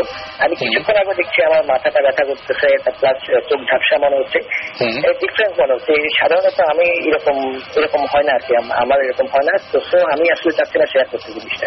আপনার এখন অসুস্থ লাগছে? হ্যাঁ, আমার আসলে অসুস্থ লাগছে, আমি জিনিসটা নিজেই অবাক হচ্ছি, তো আমি চাচ্ছি না শেয়ার করতে জিনিসটা। ওকে, তাহলে শুনুন ভাই, তাহলে মনে হয় ওনাকে ইয়ে করাই ভালো, ছেড়ে দেওয়াই ভালো। শেয়ার করতে না চাইলে অসুবিধা নাই, বাট আপনি যদি কখনো মনে করেন যে আপনি জিনিসটা আমাদের সাথে পার্সোনালি আলাপ করতে চান, মানে রেডিওতে না, তখন জাস্ট এই রেডিও জাস্ট কন্ট্যাক্ট করলেই হবে। আমাদের সাথে আপনাদের যোগাযোগ করানোর ব্যবস্থা রাসেল করবে, এবং তখন আমরা আলাদাভাবে আপনাদের কোনো সমস্যা থাকলে আমরা শুনবো এবং আমরা চেষ্টা করবো ওটার কোন একটা সলিউশন দিতে। ওকে, থ্যাংক ইউ। তাহলে থ্যাংক ইউ সো মাচ। আমরা যেহেতু উনি কথা বলতে কমফোর্টেবল না আমাদের সাথে এখন, এবং তিনি অসুস্থ বোধ করছেন, সুতরাং তার সাথে কথা না বলে ভালো। আমাদেরকে রাকা SMS করে বলেছেন তার সাথে কিছু মানে অদ্ভুত ঘটনা ঘটেছে, এবং সেই অদ্ভুত ঘটনাগুলো তিনি শেয়ার করতে চান, বাট এখন মুখে বলতে পারবেন না, ফোনেও বলতে পারবেন না, মেইল করতে হবে, কিন্তু আর ইন্টারনেট নাই। সো পরে আমার মনে হয় যখন মেইল ইন্টারনেট আসবে, যখন আপনি আবার কানেক্টেড হবেন, তখন নিশ্চয়ই আপনি সেন্ড করতে পারবেন আপনার ঘটনা। আপনি একটা কোয়েশ্চেন করেছেন মানে ভৌতিস্ট টিমের কাছে, বেসিক্যালি তিনি বলছেন যে ভৌতিস্ট টিম মানে ভৌতিস্টের এই কাণ্ড কীর্তি যা কিছু শুনছি আমরা, সেটা টিভিতে কবে আসবে? নামনি এই কোয়েশ্চেনটা করছে। নামনি নাদিয়া, রাইট। ওকে, ভৌতিস্ট অন এয়ার করার প্ল্যান ছিল আমাদের নেক্সট মান্থেই, বাট যেটা হয়েছে কয়েকদিন আগে একটা ইনভেস্টিগেশনের কারণে আমার, আপনারা জানেন নাকি জানি না, আমার একটু দেশের বাইরে যেতে হয়েছিল। সো দেশে ছিলাম না, যে কারণে মাসখানেক আমি দেশে ছিলাম না, ভূত এফএম আমি ছিলাম না। সো ওখানে যাওয়ার পরে আমাদের ইনভেস্টিগেশনটাতে একটা নতুন কিছু ডেভেলপমেন্ট হয়েছে, এবং যেই প্রবলেমটা আপাতত আমরা সলভ না করে আমরা অন এয়ারে যেতে চাচ্ছি না, এবং আমাদের শুটিংও বাকি আছে। 1 মাস আমি ছিলাম না, সো শুটিং স্বাভাবিকভাবে একটু পিছিয়ে গেছে। সো হোপফুলি আমরা ডিসেম্বরের এন্ডের দিকে আমরা টিভিতে ভূতিস নিয়ে কাজ করবো, মানে কোরবানির থেকে একটা প্ল্যান আছে। তো দেখা যাক, এখন পুরোটুকু ডিপেন্ড করছে, সবকিছু তো আমার হাতে না, আমাদের হাতে না, শুটিং টুটিং এর ব্যাপার আছে কিছু, সো ওগুলোর উপর ডিপেন্ড করছে আমরা কবে অ্যাকচুয়ালি ভূতিসটা অন এয়ার হবে। বাট সাকিব যদি দেখতে চান তাহলে আমরা যদি দেখতে চান আপনি ইউটিউবে যে www.youtube.com যে আপনি ওখানে সার্চ দিতে হবে ভূতিস্ট ট্রেলার টাইপ দিয়ে, স্পেলিংটা হচ্ছে BHOUTIST, ভূতিস্ট ট্রেলার নর্মাল স্পেলিং দিয়ে টাইপ দিলে আমাদের একটা ট্রেলার আপলোড করা আছে, আপনারা দেখতে পারবেন। ভেরি গুড, আমি দেখেছি। আরাফাত নামটা শুনলে আমার আসলে একটু হাসি লাগে। আরাফাত একটা জিনিস শেয়ার করেছেন। আরাফাত বলছেন যে আমি রাতে হঠাৎ করে অলৌকিক শক্তি পেতাম আর ঘর থেকে বাইরে চলে যেতাম, কিন্তু দরজা লাগানো থাকতো।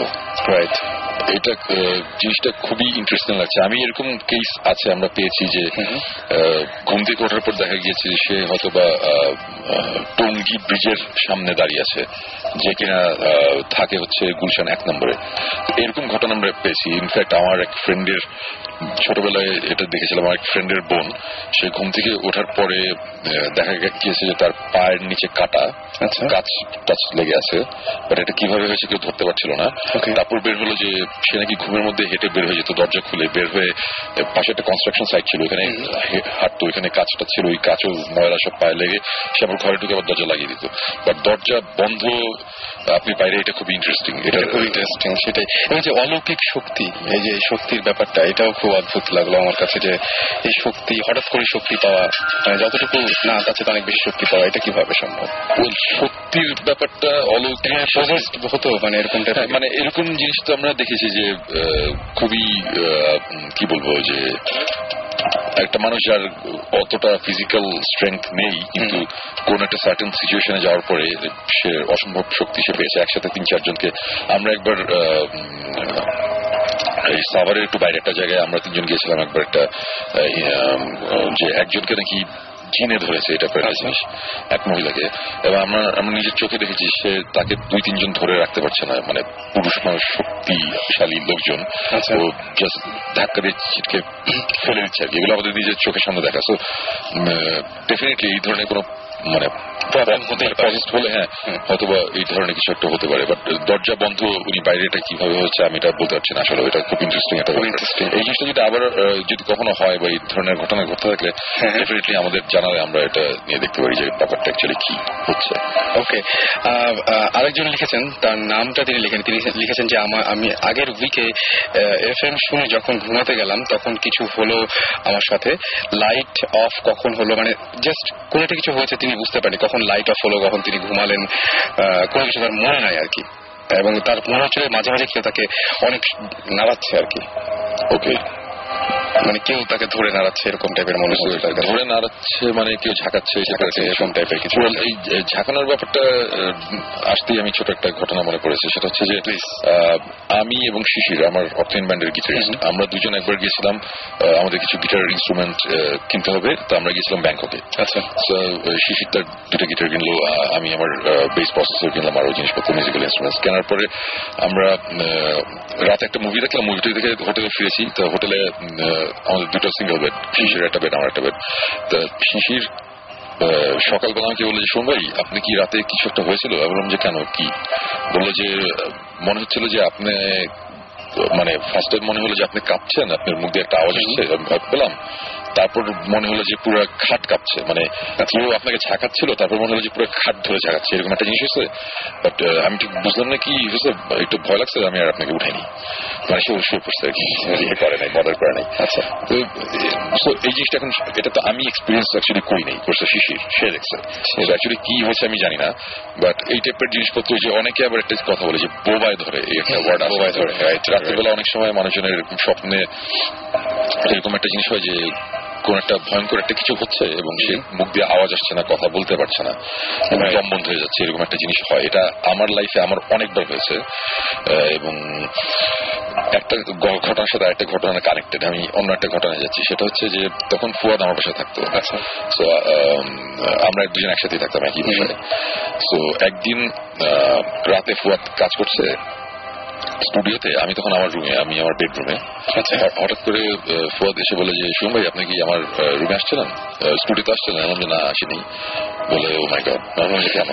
বলে যে আমি কাজ করতেছিলাম, মনে হলো মানে আমাদের স্টুডিওটা ছিল যে একটা রুমে ঢুকলে বাম দিকের দরজা দিয়ে ঢুকলে হচ্ছে স্টুডিও, ডান দিকের দরজা হচ্ছে আমাদের অর্থিনের প্র্যাকটিস প্যাড। আচ্ছা, তো আমরা স্টুডিওতে আসি আর প্র্যাকটিস প্যাডে যাই, যেখানে যাই ওই দরজা দিয়ে ঢুকতে হবে। আচ্ছা, তো ফুয়াদ স্টুডিওতে কাজ করছিল, তখন তার মনে হলো যে তার ধারণা যে আমি ঢুকে প্র্যাকটিস করে চলে গেছি। আচ্ছা আচ্ছা আচ্ছা, তাই বললাম না আমি তো যাই নাই। বলছি কি জানি শোন ভাই আমার বুঝতেছি না কি হয়েছে। আচ্ছা এটা কোনো ব্যাপার না, বলে আমি কম্পিউটারে ছিলাম, আমি তো ফেসবুকিং করতেছি। আচ্ছা, তা আমি এবার আমার ঘরে ফিরে গেছি, আমি আমার ঘরে ব্যাক করছি, ব্যাক করে দেখি আমার কম্পিউটার বন্ধ। আচ্ছা, আমি বললাম যে কম্পিউটার তো আমি অফ করিনি, কম্পিউটার অন করা ছিল, আমি লগড ইন ছিলাম অনলাইনে, নেটে ছিলাম। সো তারপরে এক্সপ্লেনেশন দিলাম যে এটা আমাদের উইন্ডোজের প্রবলেম, যেটা কম্পিউটার বন্ধ হয়ে যায়। তো ঘটনাটা এখানেই শেষ হতো, কিন্তু হয় নাই এই কারণে রাতে তারপরে রাত 4টার দিকে কোনো একটা সময় আমি ঘুমাতে গেছি। একটা সময় আমার এই যে বোবাই ধরা যেটা বলে, আমার কি স্বপ্ন দেখেছিলাম আমার মনে নাই। আচ্ছা, বাট খুব ভয়ঙ্কর একটা কিছু দেখছিলাম এবং আমি দম বন্ধ হয়ে যাচ্ছিলাম, আমি চিৎকার করতে পারছি না, মানে যেটা হয় আর কি। অনেক কষ্ট ঘুম ভেঙে গেছে, তখন ঘেমে টেমে গেছি, খুব খারাপ অবস্থা। এবং তারপরের দিন ফুয়াদ আমাকে বলতেছে যে শোন ভাই কালকে রাতে বেলা এটা কি দেখলাম না দেখলাম, বাট তারপরে যখন ঘুমিয়ে দিয়ে গেছি আমার বোবাই ধরছিল। একই ঘটনা দুজনের? হ্যাঁ, এখন আমি তখন বললাম যে কয়টার সময়? বলে আমার তো মনে নাই। আমি তুমি ঘুমাইতে গেছো কখন? বলে আমি 4:30 দিকে ঘুমাইতে গেছি। আমি আমার বেডরুমে আমার সিলিং এ একটা ঘড়ি আছে, যেটা ওই যে লেজার ঘড়ি, মানে রে মারে একটা, মানে অন্ধকারের মধ্যে একটা দেয়ালের মধ্যে একটা ইয়ে পড়ে লেজারের ঘড়ির টাইমটা। তো আমার ঘুম ভাঙলে আমি প্রথমেই ঘড়ির দিকে তাকাই। তো আমার মনে ছিল এটা 5টা সামথিং, 5টার পরের ঘটনা। আমি যখন ফরের সাথে আমি মিলে দেখলাম সেও 4:30 দিকে ঘুমাতে গেছে, তারপরে হয়েছে, সে জানে না টাইমটা কখন। তো মোটামুটি আমরা আন্দাজ করলাম যে সকাল হওয়ার আগে আগে ওরকম একটা সময় সেম টাইমই মোস্ট প্রবাবলি আমাদের দুজনেরই একই ঘটনা ঘটে, এই ইনসিডেন্টটা হয়েছিল। সো এই ধরনের অনেক কিছু হয়। এখন আমি শাকিব, জিবরান, আমরা লাস্ট 1.5 বছরে আমরা যা যা এক্সপিরিয়েন্স করেছি, আমরা ডেফিনেটলি বলবো যে এখানে একটা কোনো একটা ব্যাপার আছে। কেউ কেউ হয়তো বলবে উড়িয়ে দিবে, বাট আমি এখন কোনো কিছু সহজে উড়িয়ে দিই না। বিশেষ করে এই লাস্ট যে ট্যুরটা হলো, রিসেন্ট যে ট্যুরটা হলো, বছরের এক্সপেরিমেন্টের পরে, মানে এক্সপ্লোরিং এর পরে, তারপরে এই আমাদের এই এক ইনভেস্টিগেশন নিয়ে যখন এই এরকম একটা অবস্থার মধ্যে আমরা পড়েছি, আমরা একটা ইনভেস্টিগেশনের মাঝখানে যে আমরা সবাই যেতেও পারছি না, এখানে ভূত এফএমও আছে, এখানে অন্যান্য কাজও আছে সবার, তো এই কারণে আমার ইউনাইটেড স্টেটসে আমার যেতে হয়েছিল, সাকিব এখানে ছিল। তো ওখানে যাওয়ার পরেও যে এক্সপিরিয়েন্স গুলো হয়েছে, এরপরে আমি ডেফিনেটলি বলবো যে হ্যাঁ অবশ্যই দেশ মানে সামথিং আউট দেয়ার, মানে আমরা এখন এক্সপ্লেন করতে পারছি না, এরকম ডেফিনেটলি আছে। আমরা এমনিতে এখন যে রিসেন্ট যে ট্যুরটা আপনি করে আসলেন, শেষ করে আসলেন, সেখান থেকে কোনো কিছু যদি শুনতে পারতাম, মানে আমার মনে হচ্ছে তার আগে আমি একটু বলি যে যারা আমাদের SMS করছেন, অনেক SMS করছেন, আমি দেখতে পাচ্ছি আমাদেরকে SMS করছেন, মিঠু SMS করেছেন, জাহিদ, অনিক, অপু SMS করেছেন, তাসমিয়া, এছাড়াও প্রসূন, আরিফ, তৌসিফ, জিম, নাদিয়া নাম্মির SMS আমরা পড়েছি, জিয়া, বেনজির SMS করেছেন, লিখন SMS করেছেন, বাশার, এবং এছাড়াও আবির, প্রত্যাশা, না এটা প্রত্যাশা না, প্রত্যাশা, এটা প্রত্যাশা, তারেক, তারপরে ঈশিতা, তুষার সহ আরো অনেকে। এবং আমার যেটা মনে হয় যে আপনারা সবাই SMS করছেন, যারা SMS এখনো করেননি, আমি এই SMS গুলো আমরা সবাই সেভ করে রেখে দিই, এবং এই উইকে না হলেও নেক্সট উইকে আমরা ডেফিনেটলি সেটা পড়ার চেষ্টা করি, বা সেই এই জায়গাগুলো থেকে আমরা মেইনলি আপনাদেরকে কল করি এবং এখানে নিয়ে আসি। সো আমাদেরকে SMS করতে থাকুন, এবং SMS করার নিয়মটি হচ্ছে শাউট লিখে স্পেস দিয়ে আপনার নাম লিখে স্পেস দিয়ে আপনার মেসেজ লিখে পাঠিয়ে হবে 9840 নম্বরে। এবং যদি আপনি ইমেল করতে চান শোর পরে, এই ভূত FM এর পরে, তাহলে আপনি ইমেল করতে পারেন। সেই ইমেলটা হচ্ছে bhutfm@radiofurti.fm। সুতরাং আপনি ইচ্ছা করলে আপনি পাঠিয়ে দিতে পারেন। ভূত স্পেলিংটা কি? BHOOT, ভূত FM একসাথে। আমরা সুমন ভাইয়ের কিছু ঘটনায় যাই এখন আমার মনে হয়। আর বেনজির আমাদেরকে বলেছেন যে, আচ্ছা বেনজির আমাদেরকে বলেছেন যে তিনি আমাদের শোটাকে স্টপ করে দেওয়ার জন্য একদম রিকোয়েস্ট করেছেন। তিনি বলেছেন যে আমার ভয় পেতাম ছোটবেলায়, বাট আপনাদের শো শোনার পর আমার আবার ভয় লাগছে। আমার মনে হয় যে তারপরে আর SMS-টা আসেনি। তবে আমি বলবো বেনজির, যদি আপনি এখন খুব বেশি ভয় পেয়ে যান, তাহলে আমি সুমন ভাইয়ের কথাগুলো, সুমন ভাই যেগুলো বলবেন তার কিছুটা নমুনা আমি শুনে এসেছি, তাহলে আপনার না শোনাই ভালো। আমরা সুমন ভাইয়ের কথায় আসছি, এর মাঝখানে আমি হঠাৎ করে SMS দেখলাম, প্রসূন নামে একজন বলেছে যে আমাকে প্রায় বোবায় ধরে, কি করব এখন, বোবায় ধরলে কি করব, এটা তো অ্যাকচুয়ালি আমরা তো এটার সলিউশন দিতে পারবো না। তবে আমি প্রথমে সায়েন্টিফিক দিকে যাই, সেটা হচ্ছে যে খাওয়া দাওয়া করার পর ঠিক মতো যদি মানে হজমের প্রবলেম হয়, ডাইজেশনের প্রবলেম হয়, অথবা খুব প্রচন্ড মেন্টাল স্ট্রেস নিয়ে কেউ যদি ঘুমাতে যায়, তাহলে এই যে বোবায় ধরার ব্যাপারটা হতে পারে। আচ্ছা, সুপার ন্যাচারাল ব্যাপার বাদই দিলাম। সো এই জিনিসগুলো আগে ক্লিয়ার করে ঠিক করার পরেও যদি হতে থাকে, তাহলে না দেখা যাবে কি করা যায়। ওকে, প্রসঙ্গে এটাই বললাম। তো এখন ঘটনায় চলে যাই। ঘটনাটা বলার আগে কিছু জিনিস বলা দরকার যারা জানেন না তাদের জন্য। সেটা হচ্ছে আমাদের ভূত স্ট্রিম, আমরা যে ইনভেস্টিগেশন গুলো করছি, আমরা এক এক জায়গায় যাচ্ছি, এক এক জিনিস হচ্ছে। সো এগুলো করতে গিয়ে আমাদের একটা ইনভেস্টিগেশন বেশ একটু সিরিয়াস দিকে টার্ন নিয়েছে, এবং আমরা কিছু রেফারেন্স, কিছু ইনফরমেশন আমরা বাইরে থেকে পাচ্ছি, মানে দেশের বাইরে থেকে আমাদের কাছে একটা চিঠি এসেছে যে তোমরা এই জায়গায় ইনভেস্টিগেট করছো, আমরা জানি, তো এই জায়গায় এই এই জিনিসগুলো হয়েছে, আমরা জানি, এই টাইপের জিনিসপত্র। তো যেটা আমার কাছে খুব ইন্টারেস্টিং লাগছিল। সবচেয়ে মজার ব্যাপার হচ্ছে যে ইউটিউবের ঘটনাটা বলি। মজার ব্যাপার হচ্ছে যে আমরা কয়েকদিন আগে আমাদের ভৌতিস্ট অনুষ্ঠানটার একটা ট্রেলার, একটা ডেমো ট্রেলার আমরা 5 মিনিটের আমরা ইউটিউবে আপলোড করি, যেটা আমরা সবাই কথা বলছি। তো এই ট্রেলারটা যখন ইউটিউবে আপলোড করা হয়েছে, তখন তো দেশের বাইরে অনেকেই দেখেছে। তো আমার পরিচিত একজন যে কিনা এটা দেখছিল, সো তার অফিসের তার এক কলিগ, সে আমেরিকান, সে ওটা দেখে সাথে সাথে বলল যে আমি তো এই ঘটনাটা জানি। ঘটনা মানে ট্রেলারের সামনে একটা নাটক ছিল, একটা ওই যে ওয়াইফটা শুয়ে থাকে আর হাজবেন্ডটা দেয়ালের মধ্যে, বলছি এই ঘটনাটা আমি জানি। আর ওখানে লেখা ছিল সামওয়্যার ইন খুলনা, রাইট? আমরা এর আগেও একবার ক্লিয়ার করেছিলাম, আবার বলি যে জায়গাটা কিন্তু অ্যাকচুয়ালি খুলনায় না, এটা অ্যাকচুয়ালি খুলনার বাইরে একটা ডিস্ট্রিক্টে, খুলনা ডিভিশনে অ্যাকচুয়ালি খুলনা ডিভিশনে অন্য একটা জেলায়। এবং ওই ভদ্রলোক ওখান থেকে বলে দিয়েছে এটা তো খুলনায় না, এটা হচ্ছে অমুক জায়গায়। তো তখন আমার যে পরিচিত যে ছেলেটা সে আমাকে কল দিয়ে বলে যে শোন ভাই একজন ক্লেম করতেছে এটা খুলনায় না, এটা হচ্ছে অমুক জেলা, এটা কি সত্যি নাকি? সাথে সাথে আমরা তো অবাক হয়ে গেল, এটা একটা আমেরিকায় বসে একটা লোকের জানার কথা না। তখন আমরা বললাম যে হ্যাঁ, এবং তার সাথে আমরা কথা বলতে চাই সে কিভাবে জানে। তারপর অনেক ঘাটাঘাটি করার পরে আমরা বের হলো যে এই স্পেসিফিক বাসাটায় তার আঙ্কেল, মানে তার এটা হচ্ছে তার মায়ের মানে মামা, তার মামা এটা 70s সে এনজিও হয়ে বাংলাদেশে এসেছিল একটা কাজ করতে।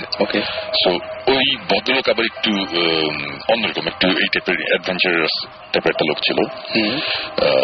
সো সে যেই জেলায় ছিল, যে জেলায় কাজ করেছিল, ওদের তো মফস্বল টাউন এইসব জায়গায় কাজ করে। তো সে খবর পেয়েছিল যে একটা বাসা আছে, এই বাসাতে নাকি অনেক উল্টো পাল্টা জিনিসপত্র হয়েছে এই টাইপের হাবি। তখন সে এটা নিয়ে ইনভেস্টিগেট করে সে নিজের থেকে, করার পর সে অনেক ইনফরমেশন বের করতে পারে, যে ইনফরমেশন গুলো এখনো আমরা জানতাম না, আমরা জেনেছি এইবারে আমেরিকা যাওয়ার পরে। এইগুলো যাওয়ার পরে সে অনেক ইনভেস্টিগেট করার পরে তারপরে সে যে হোক সে আবার ইয়েতে ব্যাক করে। তারপরে সে ছোটবেলায় এই গল্পগুলো ওই এদের বলতো, যে ভাগদা টাগদাদের বলতো যে এরকম বাংলাদেশ নামে একটা জায়গা আছে, ওখানে আমি গিয়েছিলাম, এই হয়েছে। সেই গল্পগুলো শুনে ওরা বড় হয়েছে। এবং তারপরে হঠাৎ করে একদিন তার কলিগকে দেখে যে ইউটিউবে একটা ভিডিও তাকে দেখাচ্ছে এবং দেখে যে সেম জিনিস। এইভাবে মানে কত বড় কোইন্সিডেন্স, এভাবে আমরা অ্যাকচুয়ালি লিঙ্কটা পাই। লিঙ্কটা পাওয়ার পর তারপরে আমি সাকিব জিবরান তিনজন মিলে বসে যে কি করা যায়। তো তখন মোটামুটি ডিসিশন হলো এটা যে আমি যাবো, ওরা থাকবে। এখানে ভূতের কোনো একটা ইস্যু ছিল এখানে, যে হঠাৎ করে আমরা বলে গেলে তারপরে সবাই হয়ে যাই, তখন এটা কেমন লাগে। তো যাবো। এবং যেটা বলছিলাম যে অ্যাকচুয়ালি ওই সাইফাই চ্যানেলে যেটা গোস্ট হান্টার্স যে অনুষ্ঠানটা, এটা যেমন বাংলাদেশে দেখা হচ্ছে এক্সএনে বোধ হয়, এই গোস্ট হান্টার্স যে টিমটা, এই টিমটার সাথে আমাদের আগে যোগাযোগ হয়েছিল। তো এইসব ব্যাপার নিয়ে আমার ইন্টারেস্ট অনেক বেশি ছিল। তো আমরা এর আগের বার যখন গিয়েছিলাম কন্ট্যাক্ট করেছি, ইমেল করেছিলাম। তো ওদের তখন আমি আবার যোগাযোগ করে বললাম যে আমি একটা কাজে আসছি তোমাদের সাথে, আমার মনে হয়েছে যে ব্যাপারটা খুব ইন্টারেস্টিং লাগছিল, যে ইন্টারন্যাশনাল একটা ব্যাপার হয়ে গেছে, মানে বাংলাদেশ, আমেরিকা, ইংল্যান্ড, মানে এইসব জায়গার মধ্যে কানেকশন একটা ঘটনা নিয়ে। তো তখন বললাম যে আচ্ছা ঠিক আছে, এরকম একটা ব্যাপার আছে, তোমাদের সাথে আমি একটু ডিসকাস করতে চাই ব্যাপারটা নিয়ে।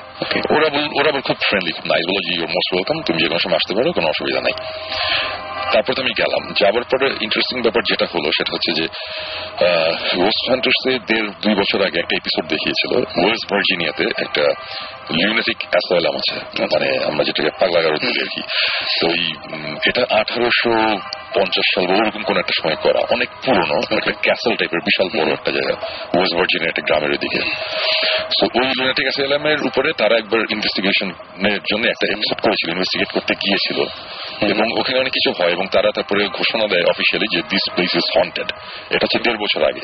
তো গোস্ট হান্টার্স এর একটা মজার ব্যাপার আছে, তারা মাঝে মধ্যে একই জায়গায় আবার যায়, আবার আরো ফার্দার কিছু ইনভেস্টিগেশনের কারণে। তা আমার লাকটা তো হলো, আমি যখন যাচ্ছি তখন তারা ওখানে যাওয়ার প্ল্যান। এবং ওরা তখন বললো যে আমরা একটা জায়গায় যাচ্ছি, তুমি চাইলে আমাদের সাথে জয়েন করতে পারো।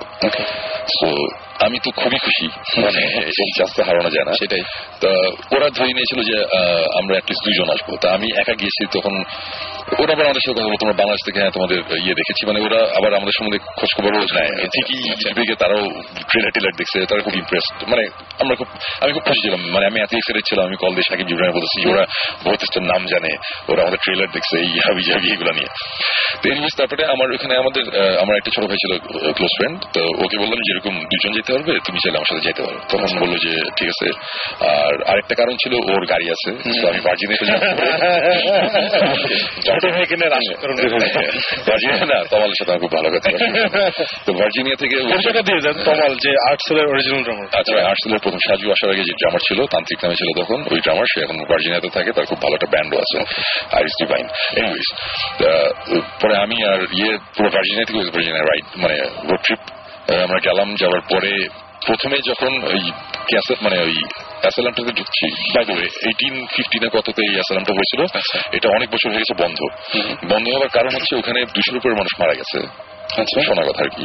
কিন্তু 3 জন মানুষ মার্ডার হয়েছে ওখানে কিছু ক্রিমিনালি ইনসেইন মানুষজন রাখা হতো, যারা মানে ক্রিমিনালি ইনসেইন, যারা এত পাগল যে খুন খারাপ কাজ করে আর কি। সেরকম একজন 2টা মানুষকে মেরে ফেলছিল, আরো অনেক কাহিনী হয়েছে আর কি।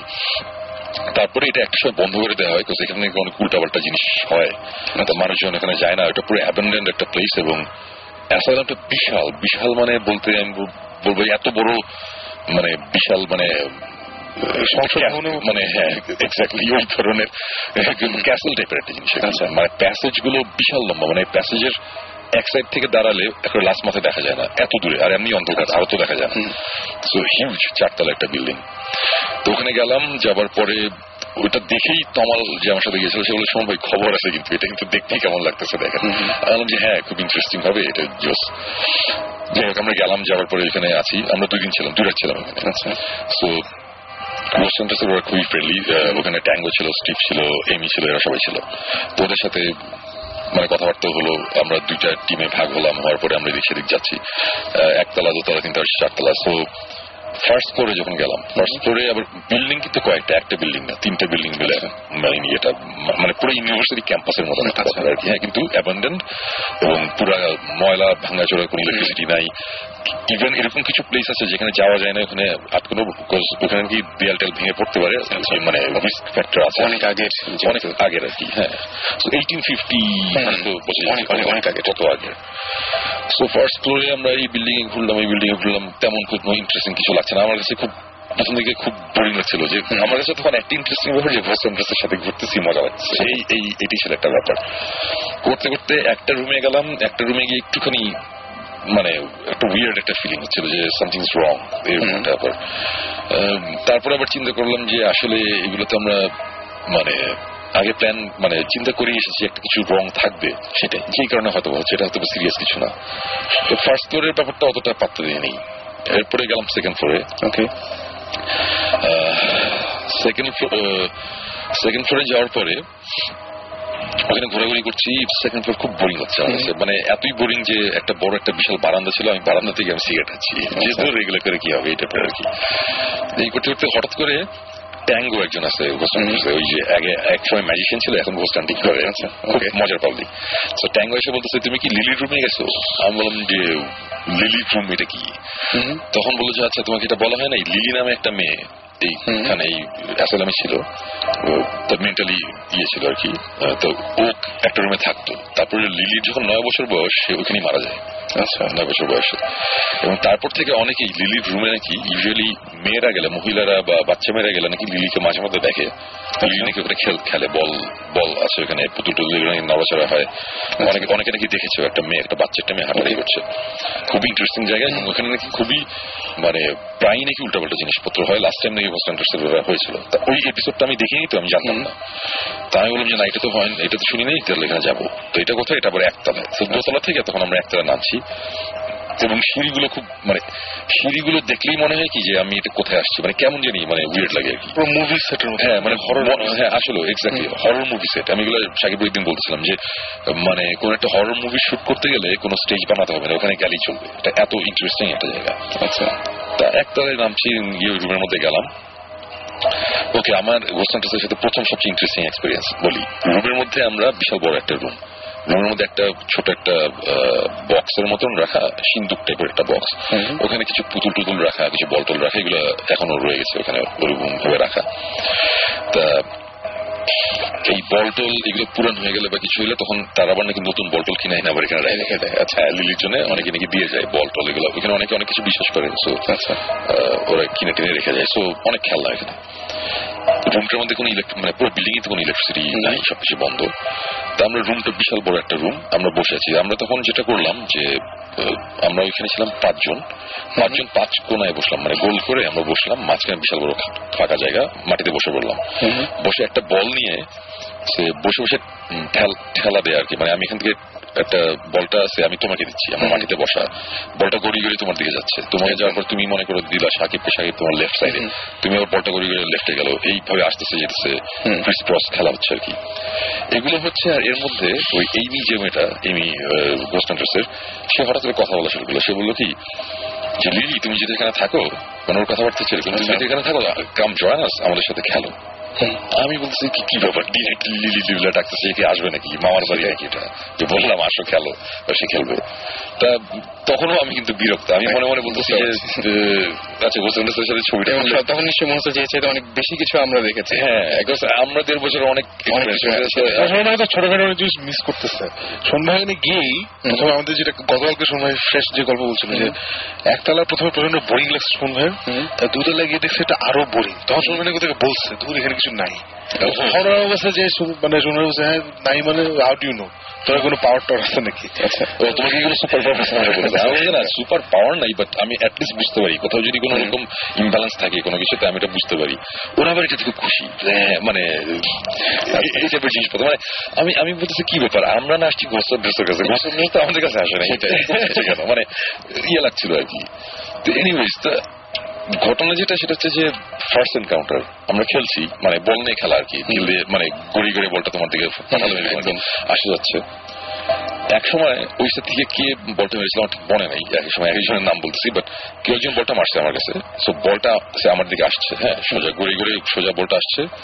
হাফওয়েতে মানে বলটা ঠিক রুমের মাঝামাঝি আসার পরে, হাফওয়েতে আসার পরে সাথে সাথে বলটা ডান দিকে টান দেয়। আচ্ছা, মানে হাফওয়ে আসার পর বলটা ডান দিকে যাওয়া শুরু করলো, একেবারে আমার চোখের সামনে জিনিসটা। মানে আমি হঠাৎ করে বললাম যে হোয়াট দ্য হেল, মানে এটা কি হচ্ছে? বলটা তো সোজা, মানে ফিজিক্স তো বলে সোজা বলটা আমার দিকে আসবে একদম, এবং এখানে কোনো ঢালু জায়গা নাই, কিছু নাই, স্লোপের মতো কিছু নাই, নট যে খোলা জায়গায় আমরা মাঠের মধ্যে খেলছি বাতাস, সেটা একটা বন্ধ একটা ঘরের মধ্যে। স্লোপ থাকলে বল আস্তে আস্তে মানে একটা স্লো কারণ ওই স্লোপ টোপের এক্সপ্লেনেশন এগুলো তো মনে মনে কয়েক মাইক্রো সেকেন্ডে চিন্তা করার পরে আমি বলছি এটা কি হচ্ছে। বলটা ডান দিকে যাওয়া শুরু করলো এবং বলটা ডান দিকে যেতে যেতে অনেক দূর চলে গেল, বলটা পুরো রুমের লাস্ট মাঝে চলে গেল এবং বিলিভ মি লাস্ট মাথে গিয়ে বলটা থেমে গেল, থেমে আবার বলটা ব্যাক করা শুরু করলো। মানে 1 সেকেন্ডের জন্য থেমেই বলটা আবার ব্যাক করে আবার আসছে, আস্তে আস্তে ঠিক যেখানে এসে টার্নটা করেছে ওই জায়গাটা ক্রস করলো। ক্রস করতে করতে বলটা কিন্তু আমার ডান দিকে গিয়েছে ওই সময়, হ্যাঁ মানে যে মেরেছিল তার লেফটে, আমার ডান। আমার ডান থেকে বলটা যেতে যেতে আমার চোখের সামনে দেখলাম আমাকে ক্রস করলো করতে করতে বাম দিকে চলে গেল। বাম দিকে আরো সে কত 10 ফিটের মতন গেল। বলটা 10 ফিটের মতন যাওয়ার পরে বলটা ওইখানে ঘুরলো, মানে ক্লকওয়াইজ বলটা একটা ছোট একটা সার্কেলে ক্লকওয়াইজ বলটা ঘুরলো, একবার ঘুরলো, দুইবার ঘুরলো, সেকেন্ড টাইম ঘুরে বলটা থেমে গেল এবং থামার পরে বলটা দুইবার কাঁপলো, মানে শেক করলো, হাত দিয়ে নাড়ছে এরকম, এই যে একটা মানে কেঁপে বলটা থেমে গেল। এটা অ্যাকচুয়ালি আমি মুখে বলছি, মানুষজন কি কতখানি বুঝতে পারছে আমি জানি না, বাট আমার চোখের সামনে আমি দেখেছি একটা বল গড়িয়ে গড়িয়ে আমার সামনে আস্তে আস্তে হঠাৎ করে বলটা আমার ডান দিকে টার্ন নিল, অনেক দূর গেল, আবার ব্যাক করে আমাকে ক্রস করে আরো বাম দিকে চলে গেল, গিয়ে বলটা ক্লকওয়াইজ দুইবার ঘুরলো, ঘুরে বলটা থেমে গেল, দুইবার কাঁপলো, বলটা থেমে গেল। এবং এই জিনিসটা দেখার পরে এবং তখন দেখলাম কি যে ঘোষান ওরা খুব খুশি, অ্যাজ ইফ মানে লিলি আসছে খেলতে, ওরকম মজা, মানে এটাই তো হওয়ার কথা। আর আমি বলছি হোয়াট দ্য হেল, এটা কি হচ্ছে, এই জিনিস তো হওয়ার কথা না, এটা কেন হবে, একটা রুমের মধ্যে এটা হবে কেন? আমি অনেকক্ষণ ধরে বসে আছি, ওরা খুব খুশি কিছুক্ষণ থাকলো, এটাই, তারপর আর কিছু হয় নাই, ওরা উঠে চলে গেল। ওরা উঠে চলে যাচ্ছে, তখন আমার সাথে তখন ছিল সে বলে যে সঙ্গে চলেন, আমি বললাম যে না আমি যাবো না, আমি একটুক্ষণ আসি। আমার একটু সন্দেহ হচ্ছে, মানে আমি বিশ্বাস করতে পারছি না যে আমার চোখের সামনে এই টাইপের জিনিসপত্র আর ওরা হাসতে খেলতে খেলতে চলে গেল, তো এটা কিভাবে পসিবল? কারণ আমরা ঢাকায় মানে বাংলাদেশে যখন এই টাইপের জিনিসপত্র হয় এবং হয়েছে, তখন আমরা ঝাঁপিয়ে পড়ে আসে না লাইট টাইট নিয়ে, মানে কেমন মানে কিছু একটা হইলে আমরা দৌড়াই সেখানে যাই, আমরা ইনভেস্টিগেট করি, চিল্লাচিল্লি, মানে একটা জিনিস হইতেছে, এটা রেকর্ড হচ্ছে নাকি সব। আর ওদের ব্যাপার হচ্ছে আচ্ছা ঠিক আছে, হ্যাঁ মানে দারুণ হয়েছে মানে এই টাইপের একটা ব্যাপার আর কি। সো ওরা বের হয়ে যাওয়ার সাথে সাথে আমি যেটা করলাম, আমি সাথে সাথে আমার টর্চ বের করে আমি ফ্লোর দেখা শুরু করলাম, যেখানে এসে বলটা ডান দিকে টার্ন করেছে ওই জায়গাটাতে গেলাম, ওই জায়গায় ছবি তুললাম, মানে হাত দিয়ে ধরে ঘষে দেখলাম, মানে আমি বের করার চেষ্টা করছি কিছু একটা আছে, কিছু একটা ব্যাপার আছে, বলটা এভাবে ঘুরতে পারে। বলটা নিয়ে বলটাকে অনেকক্ষণ ঝাঁকালাম, অনেকক্ষণ ধরে, মানে প্রায় আমি ওখানে বোধহয় 10-12 মিনিট আমি নষ্ট করেছি বল আর এই ফ্লোরের পিছনে খোঁজাখুঁজি করে। মানে ট্রাস্ট মি আমি কিচ্ছু পাই নাই, আমি এরকম কোনো কিছু পাই নাই যে বলটা রিক করা বা রিমোট কন্ট্রোল বা ম্যাগনেটিক কিছু দেয়া, আমি কোনো কিছু পাইনি এবং বলটা এরকম অবস্থা। এটা হওয়ার পরে আমি তখন ওখানে চলে আসলাম, আসার পরে তখনও কিন্তু আমার মধ্যে একটা ইয়ে যে এটা আচ্ছা ঠিক আছে বলটা কোনোভাবে ঘুরছে, এটা কোনো ব্যাপার না বলে আবার আমরা গেলাম দোতলায়। দোতলা গিয়ে ঘুরে ঘুরলাম, ওই দোতলা শুনুন ভাই জাস্ট একটা ইন্টারাপ্ট করি, এগুলো যখন হচ্ছিল তখন ডিড ইউ ফিল এনিথিং? আমি এটা জিজ্ঞেস করতে চাই, আমি আমার কথাটা হচ্ছে এটাই যে বলটা যখন এগুলো হচ্ছে আমি কিন্তু কিছু ফিল করিনি। হ্যাঁ, আমি যদি তখন ফিল করতাম তাহলে কিন্তু আমি প্রথমেই বিলিভ করে নিতাম যে হ্যাঁ সামথিং ইজ রং। আমি কিছু ফিল করতেছি না, কিন্তু এটা হচ্ছে কেন? ওকে, সো এইসব জিনিসপত্র গেলাম আমি দোতলায় তো আবার সেম বোরিং জিনিসপত্র হচ্ছে। দোতলার পরে দোতলাতে তখন আমরা ছিলাম, দোতলা থেকে না একতলায় নেমেছিলাম, রাইট? একতলা থেকে আবার দোতলায় গিয়ে দোতলা থেকে চলে গেলাম তিনতলায়। এটা হচ্ছে 4 তলা একটা বিল্ডিং আর কি। হ্যাঁ, তিনতলায় গেলাম। তিনতলায় যাওয়ার পরে প্যাসেজের ওখানে আছি, তো ওখানে বসে থাকা অবস্থাতে হঠাৎ করে ওই এইমি সে বললো যে আমরা এখানে একটু বসি। এই সে একটা ইকুইপমেন্ট বার করলো, এটা একটা লেজার গ্রিড ইকুইপমেন্ট, একটা ইনস্ট্রুমেন্ট। এটার থেকে চারিদিকে লেজার মারে, একটা রে না অনেকগুলো ক্রস। পুরো রুমটা একটা ক্রস, একটা লেজার শেপ হয়ে গেল আর কি। গ্রিড হয়ে যায়, একটা লেজার একটা গ্রিড হয়ে যায়। এটা অনেক দূর পর্যন্ত যায়, প্যাসেজটা তো অনেক লম্বা, পুরো প্যাসেজ লেজার গ্রিড। ওরকম একটা অবস্থা থাকার সময় তখন আমাকে আবার বলতেছে যে এটা হচ্ছে লেজার গ্রিড, এটা নতুন একটা জিনিস, এটা আমরা গোস্ট হান্টার সিজনিং ইউজ করছি। এবং সে বললো যে এটা তোমাদের একটা দরকার, তোমাদের একটা দিব। বাই দ্য ওয়ে এই জিনিসটা আমাকে তারা দিয়েছে পরে থেকে, আমরা নিয়েছি। এনিওয়েজ এটা আমরা নেক্সট ডে ইউজ করবো মানে ইনভেস্টিগেশন। এনিওয়েজ লেজার গ্রিডটা দিল, দেওয়ার পর বললো যে এই লেজার গ্রিডটা দেওয়ার কারণ হচ্ছে সব দেয়ালে লেজার মারা এখন, রাইট? সো এর মাঝখানে দিয়ে কেউ যদি হেঁটে যায় তাহলে কিন্তু লেজারটা দেয়ালে পড়বে না, ওর গায়ে পড়বে। সো যখন দেয়ালে পড়ছে 10 ফিট দূরে, আর যখন 1 ফিট সামনে ধরো গায়ে পড়ছে, লেজারের লাইনটা কিন্তু একটু সরে যাবে। সো আমরা যদি লাইনের দিকে খুব টাকা থেকে কখনো যদি দেখি লাইন একটু সরছে, তার মানে কিছু একটা যাচ্ছে, মানে মেটাল সলিড কোনো একটা কিছু যাচ্ছে। আর যদি হাফ সলিড হাফ এক্সাক্ট কিছু যায় তখন জিনিসটা কাঁপে। ধোঁয়াটা ছাড়লে একটা লেজারের মধ্যে যদি আমরা ধোঁয়া দিই তখন কিন্তু ধোঁয়াটা কাঁপতে কাঁপে। সো এই জিনিসটা হয়। সো প্রথমে তারা এটা করলো, করার পরে তারা দুইটা ইয়ে দিল, টর্চ লাইট রাখলো ওখানে। দুটা টর্চ লাইট সোজাসুজি, ওই টর্চ লাইটের মুখটা হচ্ছে সিলিং এর দিকে ফেস করা। আপনি একটু পিছন থেকে আসেন, আপনি আমাদের কিন্তু কালকে বলছিলেন যে ব্রেকেই সাইজ হয়ে গেছিলেন। না ওটা তুমি ভুল জোরে চাপতে। আমি ওরকম লেজার রাখা। তো দুইটা কি বলে টর্চ লাইট তারা মাটির মধ্যে রাখলো লম্বলম্বি, মানে টর্চ লাইটের মুখটা হচ্ছে মানে আলোটা হচ্ছে আলোটা বের হবে সেটা হচ্ছে সিলিং এ ফোকাসটা পড়বে, এইভাবে দুইটা টর্চ লাইট পাশাপাশি রাখলো। আমি বললাম যে এখন কি করতেছো এটা? তখন বললো যে এই লেজার গ্রিড এর মাঝখানে টর্চ লাইট। সো আমরা এখন স্পিরিটদের কনভিন্স করার চেষ্টা করবো তারা যাতে এই টর্চ লাইট গুলো অন করে, আরো কিছু জিনিসপত্র রাখছে আর কি, যে এগুলো যাতে অন অফ করে, কিছু একটা করে। এবং এটা করার সময় আমরা লেজার ভিডিও আমরা কিছু ধরা পড়ে নাকি এটা দেখবো আর কি। আমি বললাম যে আচ্ছা ঠিক আছে ফাইন। আর আমি মনে বলি ইয়া রাইট, তোমরা বললে আর এসে টর্চ লাইট জ্বালাই দিল, তোমার চাকরি মানে তো মানে ওই বলের ব্যাপারটা তো ওই যেটা হয় আর কি, যে কিছু ফিল যদি আমি করতে না পারি আমি জিনিসটা বিলিভ করতে চাই না। আমি এখন কিছু ফিল করতে পারতেছি না, সো আমি বলছি আচ্ছা ঠিক আছে ফাইন। তোরা রাখলো, রাখার সাথে সাথে তখন আমার বললো তোমার একটা টর্চ লাইট আছে না? আমি বললাম হ্যাঁ আমার একটা টর্চ আছে, ম্যাক লাইট। বলে এটা দাও, বলে ওইটা দিলাম, ওইটা তার পাশে রাখলো, পাশাপাশি 3টা টর্চ লাইট খাড়া করে রাখলো।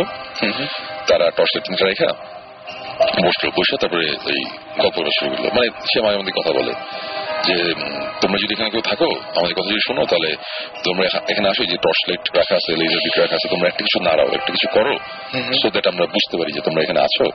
এবং তারপরে আবার এই কথা বলে উই মিন নো হার্ম, মানে আমরা তোমাদের কোনো ক্ষতি করতে আসি নাই, আমরা তোমার ফ্রেন্ড, তোমরা আসো।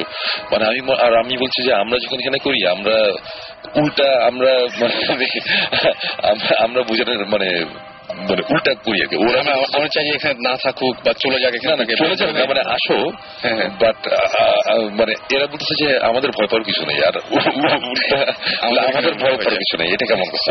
আমার কাছে ওদের টেকনিকটা অন্যরকম, মানে কিন্তু আবার ইন্টারেস্টিং। মানে মানুষই বলছে যে মানুষকে ভয় পাওয়া, আমাদের ভয় পেও না, আসো, কোনো অসুবিধা নেই। আর উল্টা দিকে আমরা বলি যে আমাকে ভয় দেখিও, হ্যাঁ ওইটাই আর কি, সেটাই। সো এনিওয়েজ তারা এরকম করতেছে। এবং আমরা স্লাইটলি এগ্রেসিভ, আমাদের সাহস থাকলে আমরা একটু বলি হ্যাঁ সাহস থাকলে, মানে আমরা একটু এগ্রেসিভ, মানে আমরা একটু বাজে ব্যবহার করি, সেজন্যই বোধহয় আমাদের প্যারাটারা না প্যারাটারা জানি না। বাট এই ব্যাপারটা নিয়ে আলাপ করতেছিলাম ওদের সাথে। ওরা বললো যে কখনো এই জিনিসটা করো না, মানে ওদের খ্যাপানোর তোমার দরকার নাই, তোমার খ্যাপানোর দরকার নেই, তুমি ফ্রেন্ডলি ভাবে ওইভাবে তুমি যদি কথা বলো, যদি গুড স্পিরিট হয় তাহলে ও আসবেই, এসে তোমাদের দেখা দিবে যে হ্যাঁ আমরা আসি। তোমাদের তো এই জিনিসটা রেকর্ড করা, ডকুমেন্ট করা দরকার, ডকুমেন্ট তোমরা এমনি করতে করতে পারবা, চেতায় দিলে কি দরকার, মানে এটা খারাপ দেখায়। যেমন আরেকটা চ্যানেল আছে, আরেকটা অনুষ্ঠান আছে ঘোস্ট অ্যাডভেঞ্চার্স। আচ্ছা, ঘোস্ট অ্যাডভেঞ্চার্স এর ট্যাকটিসটা চন্দ, ওরা অকথ্য ভাষায় গালাগালি করে, ওগুলো পরে কিন্তু কাইটা দেয়, ওগুলো সব টিভিতে দেখেন, ওরা জঘন্য কথাবার্তা বলে আর সবগুলোর মানে মেজাজ খারাপ করে দেয়, তারপরে দৌড়ানি খায়, আবার ওরা দৌড়ানি খায়, এই টাইপের জিনিসপত্র হয়। আচ্ছা, তো এখানে তারা খুব ভদ্র হয়ে কথা বলতেছে যে আসো এই করো ওইগুলো বলতেছে। আমরা বসেছি 10 মিনিট 15 মিনিট, 45 মিনিটস পার হয়ে গেছে। মানে বসে থাকার অভ্যাস আমাদের আছে, আমরা একবার সিলেটের একটা ইনভেস্টিগেশনে আমরা 3 রাত বসেছিলাম, তারপরে 1 রাতের জন্য ঢাকা আসছি, 1 রাত পরে আবার গিয়ে আবার 3 রাত বসেছিলাম, এরকম আমাদের 4th টাইমে গিয়ে আমাদের এক্সপিরিয়েন্স আছে। তো এই জিনিসটা আমরা পারি বসে থাকতে, এটা আমরা করতে করতে অভ্যস্ত 1.5 বছরে। বসে আছি, বসে থাকতে থাকতে হঠাৎ করে মানে খুব অসম্ভব রকম একটা জিনিস হলো, সেটা হচ্ছে যে এত লেজার গ্রিডের মধ্যে কোন লেজার কাঁপতেছে না কাঁপতেছে এটা তো আমার বোঝার কথা না, মানে আর ওরা এক্সপার্ট। সো হঠাৎ করে বলেছে কি যে লোক এত গ্রিড বলতেছে, আমার যে কোথায় মানে বিশেষ করে বলছে দেখো এইগুলো বলতেছে, কিন্তু ওর কথা শেষ হয় নাই। ওর কথা শেষ হওয়ার আগে ঠাস করে আমার টর্চ লাইট অন হয়েছে, আমার চোখের সামনে একটা আমার টর্চ লাইট, এটা ঘোস্ট হান্টার্সের টর্চ লাইট না, এটা মানে হোম ডিপো থেকে কেনা নতুন একটা টর্চ লাইটটা চোখের সামনে অন হয়েছে। এবং তখন অন হওয়ার সাথে সাথে আমার সাথে তমাল ছিল, সে বলতেছে সৌর ভাই টর্চ লাইটটা অন হয়ে গেছে, আপনি দেখতেছেন? আমি বলছি হ্যাঁ অন হয়ে গেছে। মানে আমরা বলতেছি এটা কি, মানে কেউ নাই সামনে, কেমন টর্চ লাইট অন হবে কেমন? এবং এটা হচ্ছে একদমই মানে ওদের কিছু হলে হয়তো কোনো একটা ঝামেলা থাকতো বা কিছু, এটা আমাদের টর্চ লাইট, আপনার টর্চ, হ্যাঁ সেটাই, আপনার টর্চটা অন হলো এবং আমরা তখন বসে আছি, যা ঠিক আছে।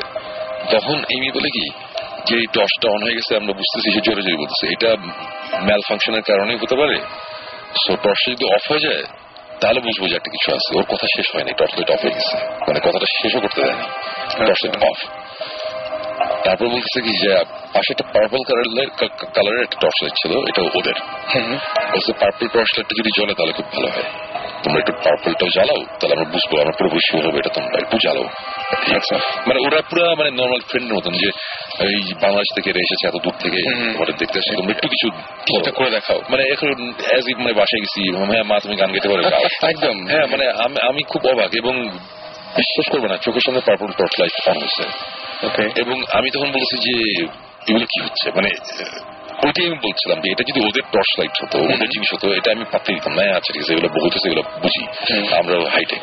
কিন্তু এই জিনিস আমার টর্চ লাইট ওরা কেমনে অন করবে সেটা আমি এখনো জানি না, এবং কেমনে অন হলো এটা জানি না।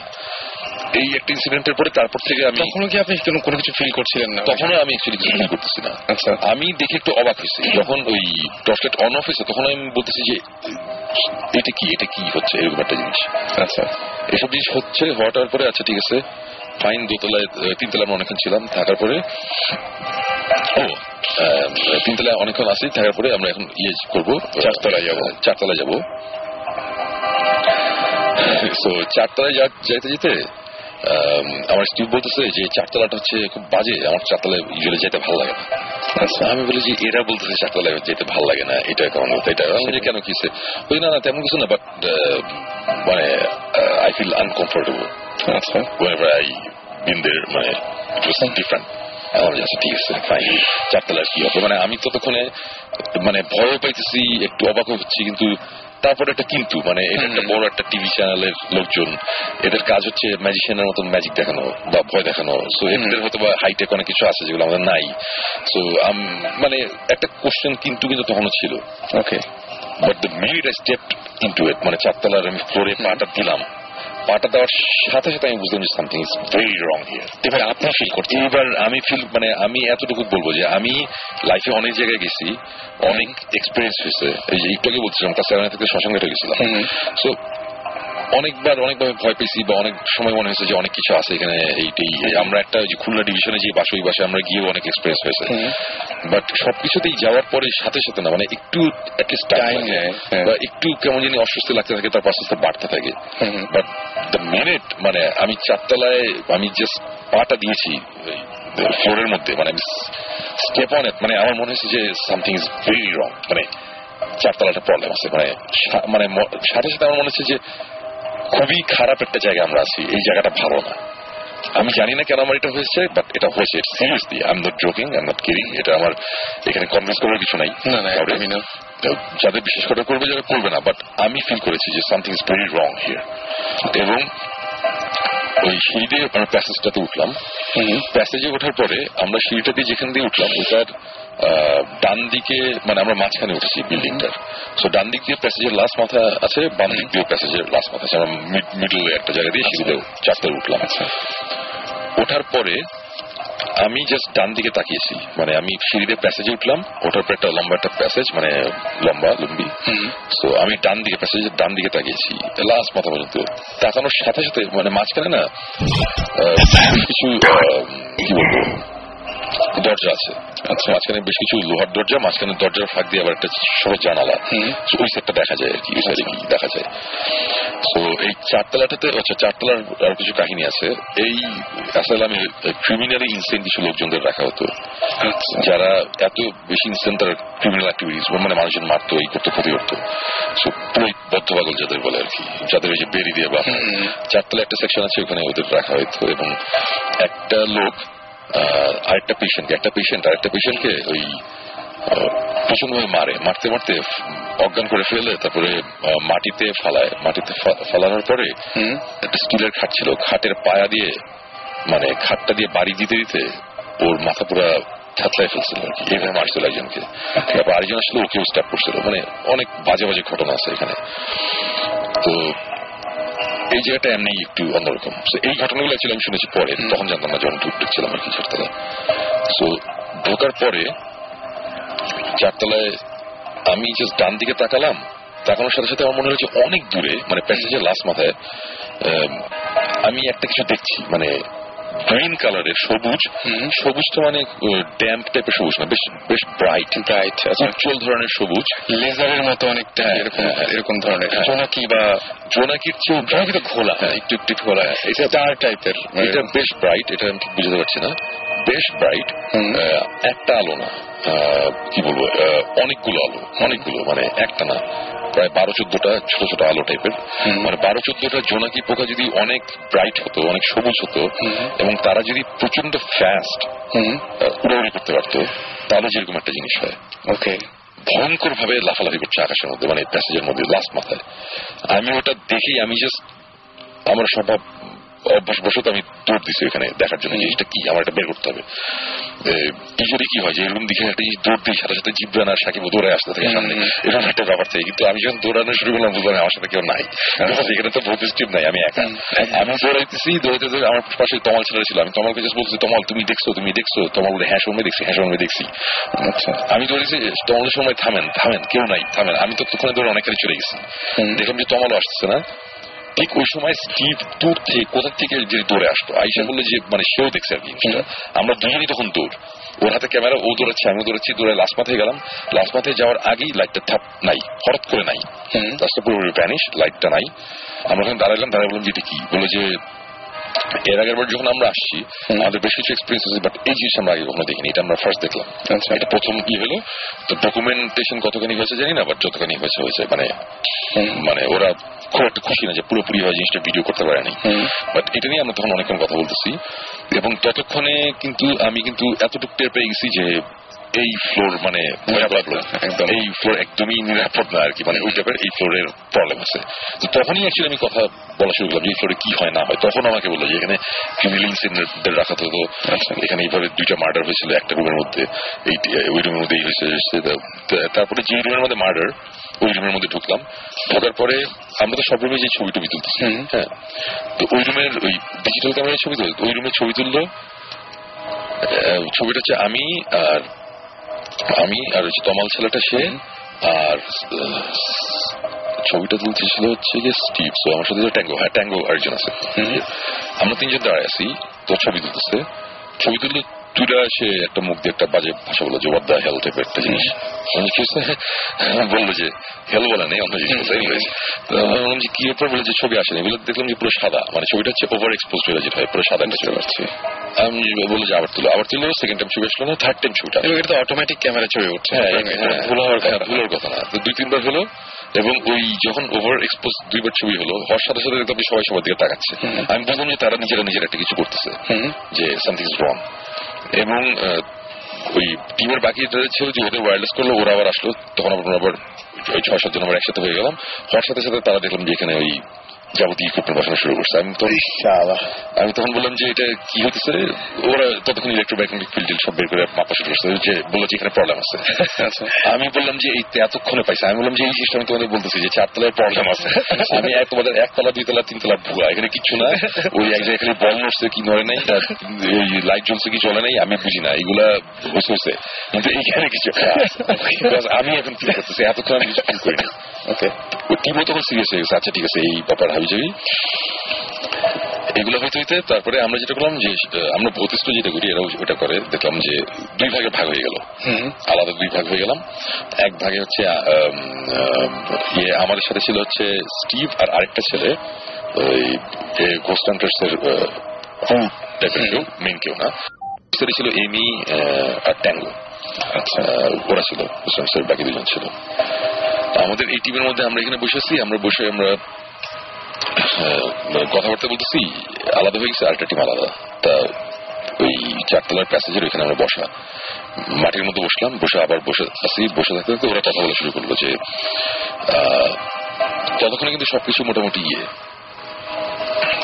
কি বলবো এটারে, যে কমপ্লিট বা সব মেশিন সব সেটআপ হয়ে গেছে। আমরা বসেছি, তখন তারা বলতেছে, হঠাৎ করে স্টিভ বলা শুরু করছে যে ওই আমরা জানি তোমরা এখানে এক্সিস্ট করো, এখানে আছো, আমরা জানি, ওই যে সেম জিনিস we mean no harm, but ততক্ষণে কিন্তু আমার কিন্তু ভিতরে কিন্তু খবর হয়ে গেছে উই মিন নো হার্ম মানে কি, আমার তো মনে হচ্ছে এরা উল্টা বলবে যে তোরা এখানে কিছু আছে। হ্যাঁ, তো এরকম একটা অবস্থা। তো ওরা খুব কুললি বলতেছে যে কোনো এরাই তোমরা আসো, তোমরা দেখা দাও, আমাদের সামনে আসো, একটা কিছু করো, সো দ্যাট আমরা বুঝি তোমরা আছো, এটাই তোমরা আসো, এইটা প্রে করতেছে। তা এই কথাবার্তা চলতেছে, হঠাৎ করে টাং করে একটা আওয়াজ হয়েছে অনেক দূর থেকে, মানে জিনিসটা করে লাস্ট মাথায়। আওয়াজটা কিরকম আমি বলি, কোন ওই পাইপ, পানির পাইপ বা এইসব কিছুর মধ্যে যদি রড দিয়ে আমরা বাড়ি দিই একটা আওয়াজ হয় না, একটা টাং, একটা একদম, হ্যাঁ ঠিক ওই একটা আওয়াজ, এবং আওয়াজটা অনেক দূর থেকে, মনে হচ্ছে কি যে প্যাসেজটা করে লাস্ট মাথা থেকে আসছে। আচ্ছা, ওখান থেকে একটা আওয়াজ আসলো, যে আচ্ছা এটা যে কোনো আওয়াজ হতেই পারে ব্যাপার। তারপরে ধাপ করে একটা আওয়াজ, বুঝলাম যে এটা আরেকটু সামনে। ওকে, তারপরে আবার ধাপ একটা আওয়াজ সামনে, তারপরে হাঁটার আওয়াজ, একটা কিছু হাইট আসতেছে, আওয়াজটা বন্ধ হয়ে গেল। তারপরে এরকম একটা জিনিস হলো যে মানে পুরোপুরি ভাবে আমি ফিল করতেছি যে রাসেল, এই যে আমার কিন্তু এখন তুমি এটা দেখতে পাচ্ছ নিশ্চয়ই, আমি দেখতে পাচ্ছি, পুরো আমার সামনে দেখতে পাচ্ছি, আমার এখনো আমার এখনো ফিলিংটা মনে আছে যে তখন মনে হচ্ছিল যে খুব খারাপ একটা কিছু, অশুভ কিছু একটা জিনিস আসতেছে আমার সামনে, আসতেছে, কিন্তু আমরা কিন্তু কাউকে দেখছি না। মানে আমি তখন পুরোপুরি স্টিভ বসে আছে আমার পাশে, তমাল চুপ করে বসে আছে, স্টিভের চেহারা ততক্ষণ গোমরা হয়ে গেছে, মানে বুঝতেছি সামথিং ইজ রং, যে এখন এখানে একটা কিছু হইতেছে যেটা তারাও একটু এখন টেনশন ভয় পাচ্ছে বা কিছু একটা। সো একটা জিনিস প্যাসেজ থেকে, এবং ভয়ঙ্কর মানে আওয়াজগুলো যে হচ্ছে না, মানে এক একটা রুম ক্রস করতেছে আর মনে হচ্ছে কি তারা জানান দিচ্ছে যে এই রুম ক্রস করলাম, ঠাস একটা আওয়াজ করতেছে, ধাপ ধুপ, এই করতে করতে আওয়াজ অনেক সামনে আসতেছে, মানে আওয়াজটা আস্তে আস্তে একেবারে আমাদের কাছে আসলো। আর ঠিক তখন ওই ভৌতিস বলতেছে ঘোস্ট হান্টার্সের যে আরেকটা টিম, ওরা ঠিক অপোজিট জায়গা থেকে ওরা আবার ঢুকতেছে, ওরা ঢোকা শুরু করলো, প্যাসেজের মধ্যে আসলো, ওদের হাউকাউ কথাবার্তার সাথে সাথে আওয়াজটা সব বন্ধ হয়ে গেলো, সবকিছু চুপচাপ, কিচ্ছু না। আচ্ছা, সাথে স্টিভ বললো চুপচাপ, বললো, ওরা সাথে চুপ হয়ে গেল যে সামথিং ইজ হ্যাপেনিং, আমরা চুপ হয়ে যাই, সব চুপ, আমরা কেউ কোনো কথা বলতেছি না, আওয়াজটা সব বন্ধ। তারপরে হচ্ছে পায়ের আওয়াজ, কাঠের ফ্লোরের মধ্যে কেউ হাঁটলে যেটা হয়, ওখানে খালি পায়ে ওই কাঠের ফ্লোরের মধ্যে হাঁটতেছে, কেউ একজন হাইটে আসতেছে আমার সামনে, একেবারে সামনে আসতেছে মনে হচ্ছে।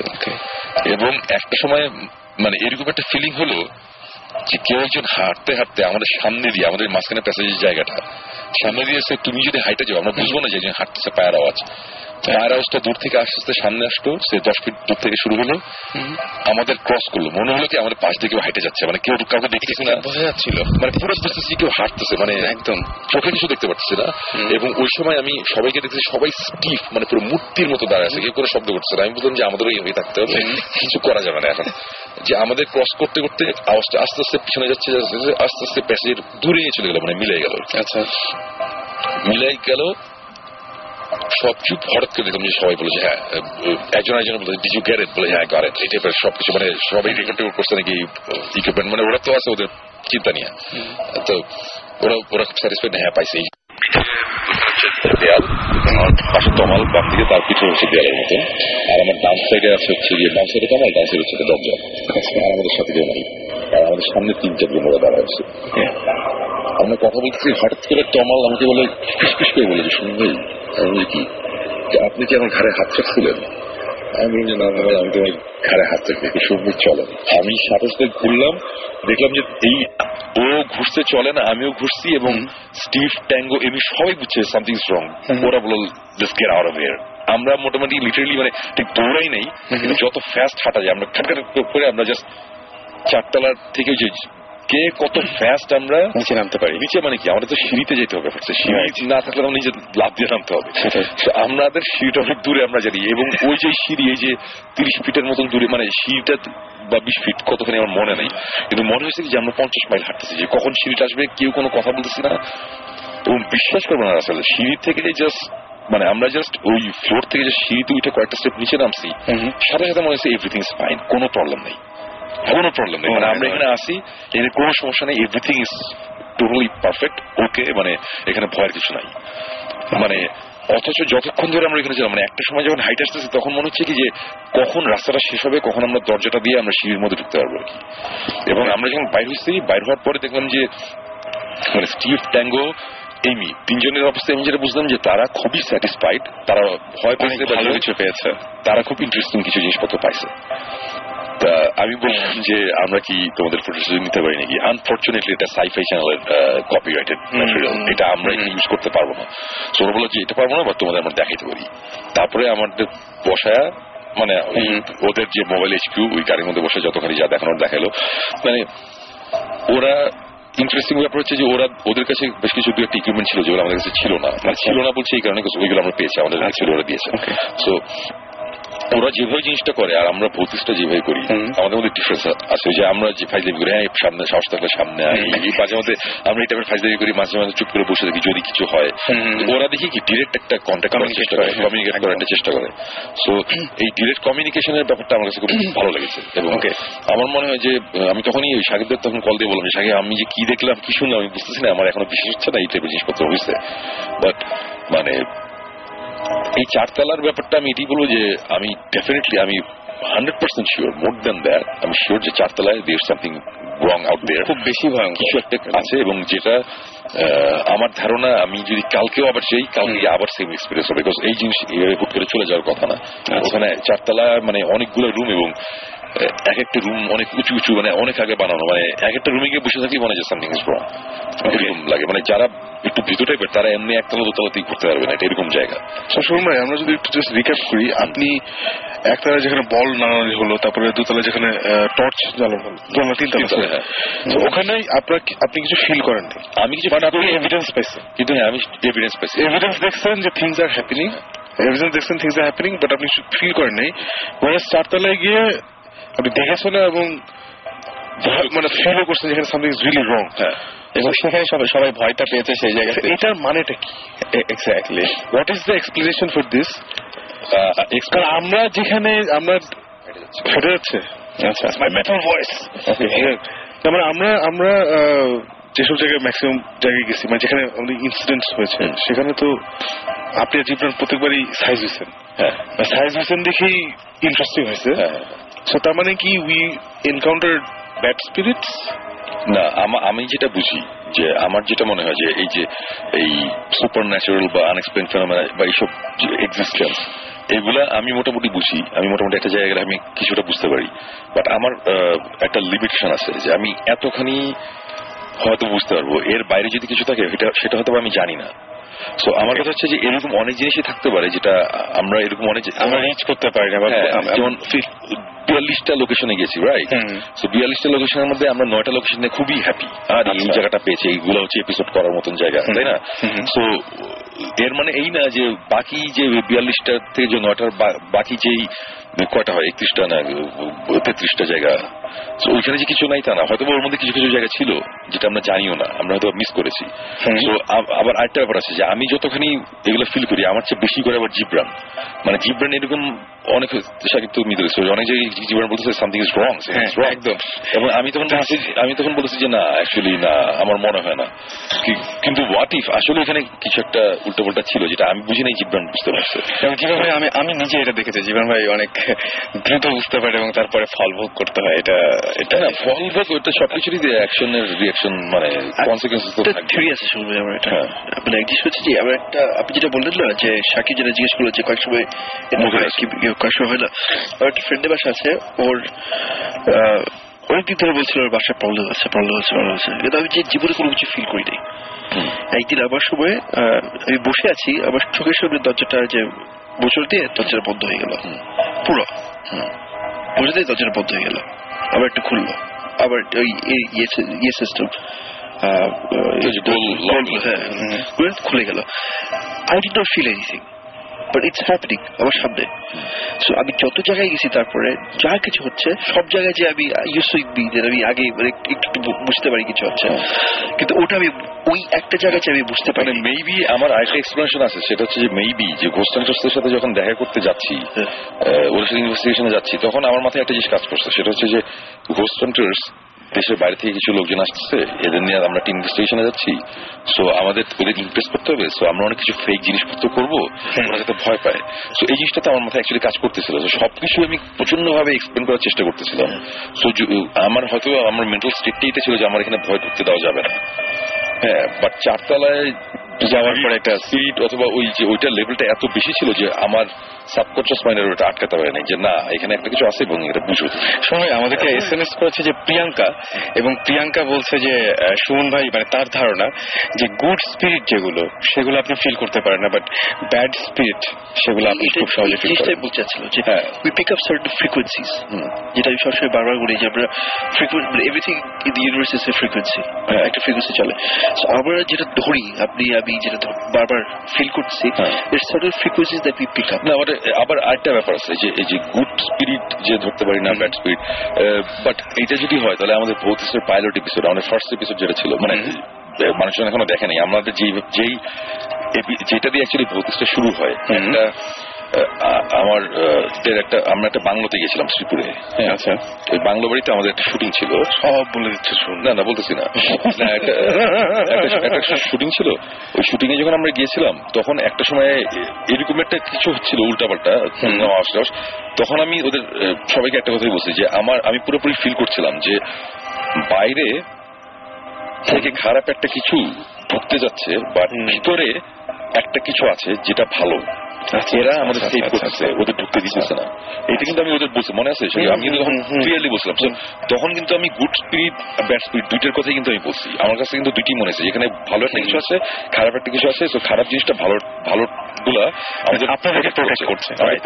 ইনফ্যাক্ট ওই সময় আমাদের এরকম একটা ফিলিং হয়েছিল যে পুরো মনে হয়েছিল যে আমার গায়ে কেউ টাচ করছে আর কি, খালি আমাকে না, মানে আমার দিকে ঘুরা এই জীবনে দিয়ে গেছে, মানে এই টাইপের জিনিসপত্র হয়েছে আর কি। এবং তখন আমি বলতেছিলাম যে এখন যেটা আমরা ফিল করতেছি এরা হচ্ছে ভালো, এরা আমাদের কোনো ক্ষতি করবে না। বাইরে যারা ওরা খারাপ। সো বাইরে থেকে এসে আমরা দরজা বন্ধ করে দিয়েছিলাম, তারপর সারা দরজা ধাক্কা থাকে, অনেক কিছু হয়েছে। ওটা আমাদের ফার্স্ট এপিসোড। আই থিঙ্ক সময় ওই মেয়েটা কি প্রিয়াঙ্কা, ও যেটা লিখছে ওটাকে যদি আমরা আরেক স্টেপ ফার্দার নিই, maybe it's not bad spirits যেটা আপনি ফিল করেন অর সামথিং। মেবি যখন আমরা কোথাও যাই এবং ওখানে কিছু একটা থাকে যেটা কোনো হার্মফুল ইন্টেনশন থাকে, maybe that's what you pick up. Maybe বুঝছেন? কারণ ওই মেয়েটা যখন বলটা খেলছিল, সে you didn't pick up anything, তার কোনো ব্যাড ইন্টেনশন ছিল না towards anybody in that room, তাই না? তারপর আপনার যখন ওই টর্চ যখন জ্বালানো বন্ধ হলো, ওটা জাস্ট আপনার সাথে ইন্টারঅ্যাক্ট করছিল, দ্যাটস ইট, কোনো ইন্টেনশন ছিল না খারাপ। সো ওই এখন আপনি যেটা ওই বাংলার কথা বললেন বা ওই 4 তলায় গিয়ে যেটা হলো, ওখানে I guess you or Jibran, you guys pick up the intention. যখন কোনো ইন্টেনশন স্পেসিফিকলি থাকে যে আমাদের ক্ষতি বা কিছুটা করবে। মেবি দ্যাটস ওই ইন্টেনশনটা পাসেস থ্রু, মানে মেবি আমরা কিন্তু সবই কিন্তু আমরা ধরে নিচ্ছি মেবি তো আসলে। হ্যাঁ, আর কিন্তু আবার দেন এগেন ইরেশের বাংলাতে যেটা হয়েছিল আমরা যে ছিলাম, মানে ইরেশের বাংলাতে আমি এবং জীবন পুরোপুরি ফিল করছি আমাদের পিছনে একটা কিছু এসে বসে আছে। সে দৌড় দিয়ে যখন চলে গেছে জিনিসটা দূরে যখন চলে যাচ্ছিল, যেই প্যাথওয়ে দিয়ে যাচ্ছে, আমি বলতেছি যে ঠিক আমাদের পিছন বরাবর সেটা চলে যাচ্ছে, এবং ঠিক এই পিছনে এসে 50 ফুট 60 ফুট দূরে একটা কুকুর ছিল, শুয়েছিল। আচ্ছা, কুকুরটা হঠাৎ করে খাও খাও করে চিৎকার করে কান্না শুরু করলো। মানে আমি তখন বললাম যে ক্রস করলো, কুকুরটা টের পাইছে। এই যে ওর কি ইন্টেনশন ছিল জানি না, আমরা তো ওর তো ঘুরে ফিরে বেড়াচ্ছিল, ওর তো আমাদের কোনো ক্ষতি করে না, বাট আমরা বুঝতেছিলাম একটা কিছু আছে। না, নিশ্চয় maybe he was irritated, maybe he or it or whatever, maybe তার ম্যাচ খারাপ হচ্ছে যে রাত বিরেতে আমাদের ঘুমানোর কথা, ওখানে গিয়ে ওকে ডিস্টার্ব করছে। আচ্ছা, মানে আপনি যখন ঘুমাইতেছেন তখন গিয়ে ধরুন পাশের রুমে ধাম করলে ম্যাচ খারাপ হবে না? কিন্তু এই টাইপের প্রাণীদের বলা হয় সবসময় যে সবসময় টের পায় বা কিছু একটা মানুষের চাইতে বেশি বোঝে, কুকুর এরকম টাইপের। হ্যাঁ, না মানে কুকুরের কথা বলতেছে না, বলছে যে ওই স্পিরিটটাই হয়তো ডিস্টার্ব ছিল, ও হয়তো বা ম্যাচ খারাপ ছিল, এই কারণে হয়তো আমরা টের পেয়েছি। হতে পারে। মেইন ব্যাপারটা হচ্ছে যে অ্যাকচুয়ালি কিসে জিনিসটা ট্রিগার করতেছে আমি জানি না, বাট আমি এতটুকু বলবো ওই ট্রান্স আলাগানি লুনাটিক অ্যাসাইলাম ওয়েস্ট ভার্জিনিয়াতে যেটা আছে, মানুষজন এটা যদি অনলাইনে সার্চ দেয় তাহলে পাবে। আমি ডিক্যাপ্রিও একটা মুভিও দেখেছি, শশাঙ্ক বা এরকম টাইপের কিছু শাটার আইল্যান্ড। শাটারল্যান্ডের সাথে মিল আছে, মানে অনেক মানে জায়গাটা, যে জায়গাটার বর্ণনা দিচ্ছেন, হ্যাঁ ওই যে ক্যাসল টাইপের একদম শাটার আইল্যান্ডে যে সিনগুলো, সেই সিনগুলো খুব কাছাকাছি। গোস্ট হান্টার্স ওয়েবসাইটে ওই জায়গাটা আছে, ওই লুনাটিক অ্যাসাইলামের নাম টাইম অ্যাড্রেস এখন নেই, ওই সময় উঠে দিচ্ছে না। এবং শুনে আমি একটা কথা বলবো যে প্রশ্ন আমার নিজেও জানতে ইচ্ছা করছে যে যখন কিনা মানে এরকম তো অনেকেই আমাদের SMS গুলো দেখলে বোঝা যায় যে অনেকেই অনেক কিছু দেখেন, অনেকে অনেক পরিস্থিতির মধ্যে পড়েন। আসলে কি করা উচিত ওই মুহূর্তে যখন সে ফিল করছে হ্যাঁ এখানে কিছু একটা আছে বা কোন ঝামেলা হচ্ছে, ফার্স্ট অফ অল কি করা উচিত তার, তখন কি করা উচিত? আমার হয় না যে হাত কেটে গেলে একটা ফার্স্ট এইডের একটা কোনো ব্যাপার থাকে, কি করা উচিত? সবকিছুতে অ্যাকচুয়ালি মানে ফেইথ এটার মধ্যে একটা বড় পার্ট প্লে করে। এখন আমি যদি ইসলাম ধর্ম বিশ্বাস করি বা আমি হিন্দু ধর্ম বিশ্বাস করি বা যেটা করি, সব রিলিজনেই কোনো না কোনো একটা সিস্টেম বলা আছে যেটা ফলো করতে, ওইটা করতে হবে। আর যে এগুলো কিছু বিশেষ করে না, আমরা একটু ক্লিয়ার করে বলি, ফর এক্সাম্পল আয়াতুল কুরসি, আমি ডেফিনেটলি বলবো যে মানে আমি তো মুসলিম, আমি আমারটা জানি যে 3 কুল যেটা বলে সূরা ফালাক, সূরা নাস, এগুলা পড়লে ইখলাস, এগুলা পড়া দরকার। আয়াতুল কুরসি একটা সিরিয়াস ব্যাপার, এবং এই আয়াতুল কুরসি আমার ধারণা এইসব সূরাটা আমার ধারণা আমাদের অ্যাটলিস্ট অন্য কাউকে না হলে আমাকে অনেক হেল্প করছে অনেক সময়, অনেক প্রবলেম থেকে। সো এইটা একটা ব্যাপার। আর আরেকটা জিনিস হচ্ছে যে যত যাই হোক আমার কথা হচ্ছে যে এই ব্যাড স্পিরিট বলি বা জিন বলি, এদের হয়তো বা অনেক ক্ষমতা আছে, বাট এর মানে এই না যে এরা আমাদের চড়ায় খাবে সারাক্ষণ আর আমরা ভয় পাই করতে হবে, এটা পসিবল না। এটা যদি হইতো তাহলে এতদিন পুরো পৃথিবী রুল করতো জিনরা, মানুষরা করতো না। রাইট। সো আমরা যদি চিন্তা করি যে ওদের অনেক ক্ষমতা, ওরা অনেক কিছু করতে পারে, যেটা অ্যাকচুয়ালি ব্যাপারটা ঠিক না। আমাদেরও অনেক ক্ষমতা আছে, আমরা অনেক কিছু হ্যান্ডেল করতে পারি, আমরা পারি দেখেই আমরাই রুল করতেছি পৃথিবী, অন্য কেউ করতেছে না। সো এই জিনিসটা যদি মাথায় থাকে, ওইভাবে যদি হ্যান্ডেল করা হয় তাহলে খুব ফাইন, মানে খুব সুন্দরভাবে আমার মনে হয় জিনিসটা হ্যান্ডেল করা যাবে। মেইন ব্যাপারটা হচ্ছে ফেইথ, মেইন ব্যাপারটা হচ্ছে বিশ্বাস, এবং আরেকটা হচ্ছে ভয়। একজন মানুষের ভয়ের লেভেল এক একজন, কেউ অনেক ভীতু, কেউ আমি নিজেকে খুব সাহসী বলতে পছন্দ করি, বিকজ আমি একসময় ছোটবেলায় আমি কিন্তু অনেক ভীতু ছিলাম, আমি টুকটাক অনেক কিছুতে ভয় পেতাম। আর এখন ভয় বলে কোনো জিনিস অ্যাকচুয়ালি খুব একটা এক্সিস্ট করে না আমার লাইফে, মানে আমার কিছু যায় আসে না। সো আমার মধ্যে তো এই জিনিসটা আসছে, রাইট? সো অনেকে যারা ভীতু আছেন, যারা একটু ভয়টা পায় যে কি করবো না করবো, আমার ধরুন একটু সিরিয়াসলি চিন্তা করলে, একটু ডিপলি চিন্তা করলে আমার মনে হয় ভয়টা কাটানো পসিবল। ওকে, ডেফিনেটলি। ওকে, তো আমি একটা কথা বলছি 1 সপ্তাহ 2 সপ্তাহ আগে, যে যখন এরকম ভয়টা পায় তখন জোরে জোরে বলতে you not welcome here, get out. আমার একটা কাজ হতো, জাস্ট ক্লিয়ারলি বলে দেওয়া যে you are not welcome here. হ্যাঁ, মানে আমি ওই যে আমি এই গল্পটা মধ্যে কয়েকদিন আগে বলছিলাম, আবার অনেক সময় উল্টা হয়। ওই যে সিঙ্গাপুরে একটা হোটেলে বলছিলাম না যে যে হ্যাঁ আওয়াজ করলে জোরে কর, ওরে বাপরে জোরে মানে কয়েকটা দিন আগে এটা 10টা এপিসোড আগে। আচ্ছা, 10টা এপিসোড হতেই পারে না, আমি মাত্র 1 মাস দেশে বাড়িয়েছিলাম ভাই। টাইম ফ্লোজ ডিফারেন্টলি, আপনি জেট লাগাচ্ছে না? আরেকটা জিনিস আমি জানতে চাই, যেটা মানে I wonder if you thought about this thing, যখন ওখানে ছিল, যখন আমরা নিজের কিন্তু হাসাহাসি করি যখন গোস্ট হান্টার্স দেখি, যে ইংলিশে বলতেছে, বুঝতেছে, আমরা গিয়ে যদি ইংলিশে বাংলায় বলি তাহলে কি বুঝবে নাকি? এই এক্সপেরিমেন্টটাকে আপনি ট্রাই করছেন নাকি, যে ওখানে ইংরেজি ভূতের বাংলায় বলা? আমি খুব সিরিয়াসলি জিজ্ঞেস করছি, যদিও শুনতে জিনিসটা খুব হাসি না। এখন কথা হচ্ছে আমি গিয়ে তো আর ভূতের জিজ্ঞেস করি নেই যে ভাই, মানে এখন আমার কথা হচ্ছে যে 1850 সালে যেই ভূত, যে স্পিরিট, সে তো হোয়াটসঅ্যাপ ম্যান, এগুলো ডগ, এগুলো আপনি স্পিরিট, আপনি কিন্তু আপনি সবাই একটা জিনিস খেয়াল করছেন, আপনি কিন্তু পুরো জিনিসটা স্পিরিট, গোস্ট এইসব বুঝছেন, একবার জিন বলেন নাই। সো ডু ইউ বিলিভ ওরা জিন না এন্ড সামথিং এলস? ওরা জিন না something else? No, I don't believe that. You don't believe that? আচ্ছা, ওকে। আমার কাছে কয়েকটা এসএমএস আছে। প্রথম যে এসএমএসটা সেটা হিমু পাঠিয়েছে, এবং হিমু যেটা বলতে চায় সেটা হচ্ছে যে সে যখন ক্লাস 6-এ পড়তো তখন সে একটা লোককে স্বপ্নে দেখতো, এবং তিনি বলতেন যে তিনি তাকে কোন সমস্যা হবে এটা বলতেন, আবার কোনটা কিভাবে সমাধান হবে এটা বলতেন, এবং এই এক্সপেরিয়েন্সটা সে করেছে। আর সেকেন্ড যে এসএমএসটা অপু লিখেছে সুমন ভাই, আমাদের এলাকায় একটা পন্ড আছে যেখানে প্রতি বছর একটা করে মানুষ মারা যায়। ওয়াই? প্রতি বছর একটা করে মানুষ কেন মারা যায় এটা তো সুমন ভাই বলতে পারবে না, সেটাই জানে না কেন। বাট ওই পন্ডে, ওই পুকুরে যদি উল্টো পাল্টা কিছু থাকে তাহলে ডেফিনেটলি এটা একটা ইন্টারেস্টিং সাবজেক্ট আমাদের জন্য হতে পারে। ইনফ্যাক্ট আমরা অলরেডি টাঙ্গাইল সাইডে একটা পুকুরের ইনভেস্টিগেট করতে আমরা গিয়েছিলাম। ওখানে স্টোরিটা খুব ইন্টারেস্টিং, এবং ঘটনাটা কিছুটা এরকম যেটা শুনলাম, যে প্রতি বছর একজন মারা যায়। বাট হয়েছে কি, এখন এটা অনেক কারণেই মারা যায়। আমি অ্যাকচুয়ালি অনেক কারণেই এটা অনেকে হতে পারে, হয়তো সাঁতার জানে না। প্রতি বছর একজন মানুষ যায় যে খুব আনফরচুনেট, সাঁতার তো অনেকেই জানে না, তারপর পুকুরে যায়, অথবা হয়তো পুকুরের নিচে কোন রকম গাছ লতা পাতা আছে যেটা একটু ডিপে গেলে মানুষের পায়ে জুড়ে যায়। গাছ লতা পাতার নিচেরটা এরকম হয়তো আছে না, এরকম যে আটকে ফেলে বা এরকম কিছু একটা হতে পারে। এই যে কিরণ এসএমএস করেছে, কিরণ এসএমএস করে বলছে যে শোন ভাই, স্পিরিট যারা যে ফিল করেন, যে এটা কি শেখা যায় নাকি এটা ন্যাচারাল? এটা আমার ধারণা ন্যাচারাল। আমার কাছেও সেটাই আমার ধারণা, এটা শেখার কোনো কিছু নাই। যদি শেখার থাকতো তাহলে ক্লাস নিতাম, অনেক টাকাও কামাতে পারতাম। মানে আই স্লাইটলি ডিসএগ্রি। আচ্ছা আচ্ছা, I think you can condition yourself. মানে যেমন কেউ আপনার মতো বেস বাজাবে, কেউ আমার মতো বেস বাজাবে। মানে একটা হচ্ছে খুবই হাই লেভেল, একটা হচ্ছে খুবই বেসিক লেভেল। সো আপনি যে লেভেলে বাজছেন that requires a different type of talent, আর আমি যে লেভেলে বাজছি that's a different type of talent, মানে আরো smaller margin. So I am saying যে আপনার মতো হয়তো ধরতে পারবে না, মানে আপনি যেভাবে একটা রুমে ঢুকে বুঝে যান, যেটা আমি এখনো পারি না, আমি জীবনে একবারই পারছি। সো হয়তো আপনার লেভেলে পারবে না, কিন্তু হয়তো আমার লেভেলে পারবে।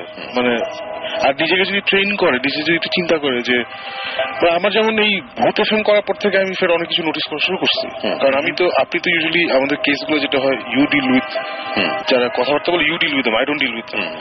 এখানে এসে আসেন আই হ্যাভ লিসেন টু, মানে ডাইরেক্টলি কথা বলছি লোকজনের সাথে। So I have started experience লিঙ্কে, যেগুলো আমি আগে নোটিস করতাম না, টু বি ভেরি মানে অনেস্ট। সো আই থিঙ্ক এগুলো নিয়ে চিন্তা ভাবনা করলে you can train your mind to notice certain things. Maybe আপনার লেভেলে হবে না, হ্যাঁ বুঝতে পারছি, বাট খুব বেসিক লেভেলে একটা তো হবে। ডিফারেন্স আছে যে not everybody is a musician, ঠিক না? Not everybody is a musician. So যার মধ্যে থাকে এই ট্যালেন্টটা, you can grow it, you can work on it and you can grow it, but ওটা প্রথম একটা স্পার্ক থাকতে হয়। মানে তার জন্য আমি বলছি, মানে I agree with both sides, but হ্যাঁ বুঝতে পারছি সেটা। তবে আমার কাছে মনে হয় যে আমি আজকেও যেটা বলছিলাম, যে আমি যখন মনে করছিলাম যে আচ্ছা কিছু একটা ঘটুক, আমি আজকে ভূত এফএম এ শেয়ার করবো, এরকম কোনো কিছু আমার কাছে ছিল না। যে মুহূর্তে আমি মনে করেছিলাম সেই মুহূর্তে দেখা গেল যে কিছু একটা দেখা গেল, বা আজকে হয়তো এই জন্যই সবাই এইখানে আমরা যেটা আছি বসে, তাদের মধ্যে একটা কিছু একটা হয় বা কিছু একটা ফিল করি বলেই তো এখানে এরকম একটা ব্যাপার, যে এই বিষয়গুলো নিয়ে কথা বলছি। তো আমার কাছে কেন মনে হয় আমি যাব যে ব্যাপারটা আসলে ন্যাচারাল। আমার কাছে মনে হয় যে বোঝা না বোঝার ব্যাপারটা অনেকটা ন্যাচারাল, এবং এটা শেখা বা এভাবে বোধহয় হয় না, আমার কাছে মনে হয় তাই। হ্যাঁ, মানে যেটাই হোক, মানে আমার কথা হচ্ছে যে এখন আমি যদি চিন্তা করি যে আমি গিটার শিখতে চাই, শিখলাম, জীবনে যেটা বলতেছিল যে একসময় আমি গিটার শিখাতাম, বেস গিটার শিখাতাম অনেক আগে, অনেক স্টুডেন্ট ছিল। আচ্ছা, প্রত্যেক মাসে 30-40 স্টুডেন্ট শিখাতাম। সো 30-40 ভালো বেস গিটার কিন্তু বের হয় নাই। হ্যাঁ, বেস গিটার কিন্তু দেখা যায় 2-3টাই। সো বাকিরা হয়তো শিখতে চায় কিন্তু ওদের মধ্যে হয়তো জিনিসটা নাই, মানে শেখার। সো ওরকম হয়তো বা যারা শিখতে চায় ওদের মানে শিখতে চায় মানে জানতে চায় এটা কিভাবে কন্ট্রোল করার, এটার কোনো প্রপার কোনো গাইডলাইন, কোনো গাইড বুক এরকম কিছু নাই। আচ্ছা, হ্যাঁ, এটা আস্তে আস্তে অটোমেটিক ভাবে হয়েছে। মানে আমি নিজে আমার লাইফে আমি এরকম একটা সময় হয়েছে যে আমি একসময় খুব অসুস্থ ছিলাম, মানে আমার অনেক জ্বর, 104-5 ডিগ্রির মতন জ্বর উঠে যাচ্ছে। ওই সময় আমার কিছু হ্যালুসিনেশন হয়েছিল এবং হওয়ার পরে আমি কিছু জিনিসপত্র দেখেছি এবং দেখার পরে যখন আমি জ্বরটা যখন মানে কমে গেছে তখন আমার মনে হয়েছে যে না, আমি হয়তো বা কিছু একটা টাচ করতে পারছি অথবা কিছু একটা ফিল করতে পারছি অনেক বেশি। আমি একটু বিলিভ করার চেষ্টা করেছি যে না, আমার হয়তো বা এখন থেকে হয়তো আমি আরো বেশি কিছু, মানে আমার একটা পুরোপুরি ভাবে একটা কনভারসেশন হয়েছিল একজনের সাথে। আচ্ছা, আমার জ্বর ছিল অনেক বেশি এবং ওর মধ্যে কেউ একজন আমাকে বলতেছে যে তোমার তো তোর তো ইয়ে হয়েছে, যাবার সময় হয়েছে, তোর বেশি সময় নাই, আমাকে একটা টাইমও বলে দিচ্ছে এই সময় নাকি মারা যাবো। আচ্ছা, হ্যাঁ, এবং আমি বলছি যে তুমি কে, মানে আমার সাথে কথা বলতেছে কেন? তখন সে এরকম ভাবে কথা বলতেছে যে অ্যাজ ইফ সে আমার খুব ক্লোজ একজন আত্মীয় টাইপের কেউ, যে আমার যে একসময় মারা গেছে। আচ্ছা, তা আমি তখন বলতেছি যে তুমিও হইতে পারো না, সে আমাকে তুই করে বলে না, সে কখন আমাকে তুই করে বলে না, সে আমাকে তুমি করে বলছে। আচ্ছা, কিন্তু তারপরে সে আমার বলতেছে, আমি তখন লজিক খাটানোর চেষ্টা করতেছি। একটা সময় আমাকে বলতেছে যে আরে তো আর কয়েক মিনিট মানে, এবং সবচেয়ে ইন্টারেস্টিং ব্যাপার ছিল কি যে সে আমার জ্বর তখন 102-102.5, ঠিক যেই টাইমটার কথা সে বলছে, সে 3-4 ঘন্টা পরের কথা বলছিল, ঠিক ওই টাইমের 10-15 মিনিট আগের থেকে আমার জ্বর বেড়ে যায় এবং ওই স্পেসিফিক ওই টাইমে আমার জ্বর তখন প্রায় 105-এর মতো কাছাকাছি চলে গেছে। আমি তখন বাথরুমে আমার গায়ের মধ্যে মানে বরফ পানি সব ঢালা ঢেলে গেছে, 2 ডিগ্রি বললি তো শেষ। হ্যাঁ, মানে কিছু ডিগ্রি, এবং আমি তখন বারবার বলতেছিলাম যে তখন 11টা 4, মানে 11টা 4 বাজছে কিনা, 11টা 4 কি হয়ে গেছে, 11টা 4 কি হয়ে গেছে। আমি তখনও টেম্পারেচার বাড়ানো যাবে সেটাই। সো আমার মনে হয় যে ওই ঘটনার পর থেকে আমার মনে হচ্ছে যে না, এখন থেকে আমি আরো অনেক বেশি কিছু ফিল করতে পারি, বুঝতে পারি।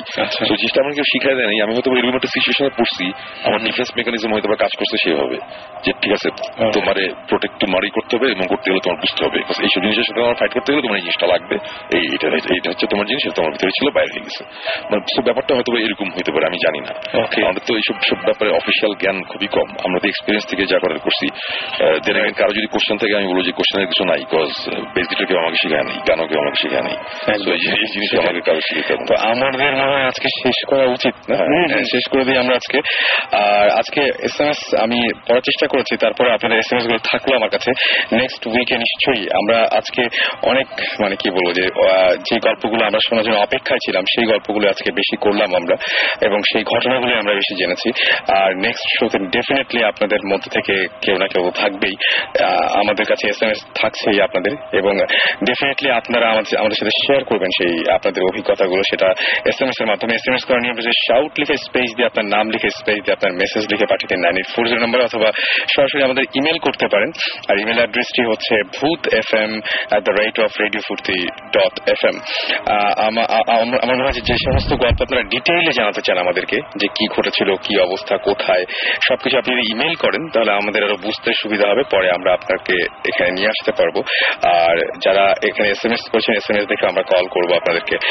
সো আজকে এখানে শেষ করি না? হ্যাঁ, আজকে শেষ করা যায়। এবং আরেকটা জিনিস বলে দিই যে আমি তো ছিলাম না মাঝখানে, যেটা ওরা বলছে 10-12 এপিসোড, বলবো না 4টে এপিসোড আমি ছিলাম না, মাত্র 4টে এপিসোডের পরে ব্যাক করে আজকে পার্সোনালি আমার ভালো লাগছে। এবং আরেকটা জিনিস বলি, এই লুনাটিক অ্যাসাইলামে তো গিয়েছিলাম, নিউ ইয়র্কে একটা বড় একটা বাসায় গিয়েছিলাম, যেটার ঘটনা আছে কিছুই বললাম না, ওখানে টুকটাক ছোটখাটো কয়েকটা ইনসিডেন্ট হয়েছে, এটা আমরা নেক্সট এপিসোডে আমরা এটা আলাপ করবো। ওকে, সো আমার যেটা মনে হয় যে আগামী এপিসোডে আরেকটা জিনিস, সেটা হচ্ছে আমরা শেষ করবো ক্রিপ্টিক ফেটের একটা গান শুনিয়ে। আমার যেটা মনে হয় যে ক্রিপ্টিক ফেটের একটা গান শুনি, আপনারা এখানে সাকিব ভাই যেহেতু আছে, শুধু খারাপ লাগবে না। আর আমাদের শো আজকে এখানেই শেষ করতে হচ্ছে। স্টে টিউন টু রেডিও ফুর্তি। আর আমার যেটা মনে হয় যে আপনারা ইমেলটা বেশি করে করবেন। ইমেলটা করলে যেটা সুবিধা হবে যে আপনার সাথে কমিউনিকেট করতে অনেক সুবিধা হয়ে যায়। কারণ এই 7টা দিন এবং 7টা দিনে ইমেল করার পরে যেটা হবে সেটা হচ্ছে যে আপনাদের মধ্যে কেউ একজন হয়তো আমাদের মাঝে এসে আমাদের সাথে শেয়ার করবে তাদের অভিজ্ঞতাগুলো। এবং আজকে নিশ্চয়ই মনে আছে যিনি আমাদের অতিথি হিসেবে এসেছিলেন সেই ঢাকাইয়া মানুষটি যিনি বলে যে ওল্ড টাউন বলে পরিচয় দেন, তিনি কি অনেকগুলো ঝামেলার সম্মুখীন হয়েছিলেন এবং সেই গল্পটা সেই ঘটনাটা আমরা পুরোপুরি আপনাদের শুনিয়েছি। সো আপনাদের মধ্যে কেউ একজন আসবেন নেক্সট উইকে সেই আশা রাখছি এবং বেশি বেশি করে রেডিও ফুর্তি শুনবেন, বেশি বেশি করে সাহস রাখবেন মনে, কারণ ভূত এফএম শুনতে হবে প্রতি শুক্রবার ঠিক রাত 11:59। আর আপনার SMS এর মাধ্যমে জানিয়ে দিন আপনার অনুভূতি আপনার ইমেলের মাধ্যমে। আজকে শেষ করছি। থ্যাংক ইউ সুমন ভাই, অনেক অনেক ঘটনা জানলাম এবং অনেক কিছু জানলাম আপনার কাছ থেকে, যেটার জন্য আমরা ওয়েট করছিলাম এতদিন। অ্যান্ড সাকিব ভাই thank you. Thank you Jibran ভাই। ওকে, আর সুমন ভাই আসলে ভালো আছে। আমি আজকে সুমন ভাই অনেক কিছু বলছে, অনেক কিছু ডিসকাশন পয়েন্ট আমি পেলাম যেগুলো আজকে আমি বেশি অ্যাড্রেস করি না, বিকজ টাইম নেই। সেটাই, আর আমি ইনফ্যাক্ট নেক্সট শোতে আমাদের মধ্যে একটা ডিসকাশন। এবং আজকে ঢাকা শহরে আপনারা সবাই জানেন যে এত বেশি রকমের এত কনসার্ট এত কিছু হতে, তার মধ্যে সবাই আমরা এক হতে পেরেছি, এটা অনেক বড় একটা ব্যাপার। থ্যাংক ইউ সো মাচ এবং আপনাদেরকে ধন্যবাদ যারা এতক্ষণ পর্যন্ত আমাদের সঙ্গে ছিলেন। শুনবো আমরা ক্রিপ্টিক ফের একটা গান এবং এখনকার মতো আজকের মতো ভূত এফএম থেকে টাটা সবাই।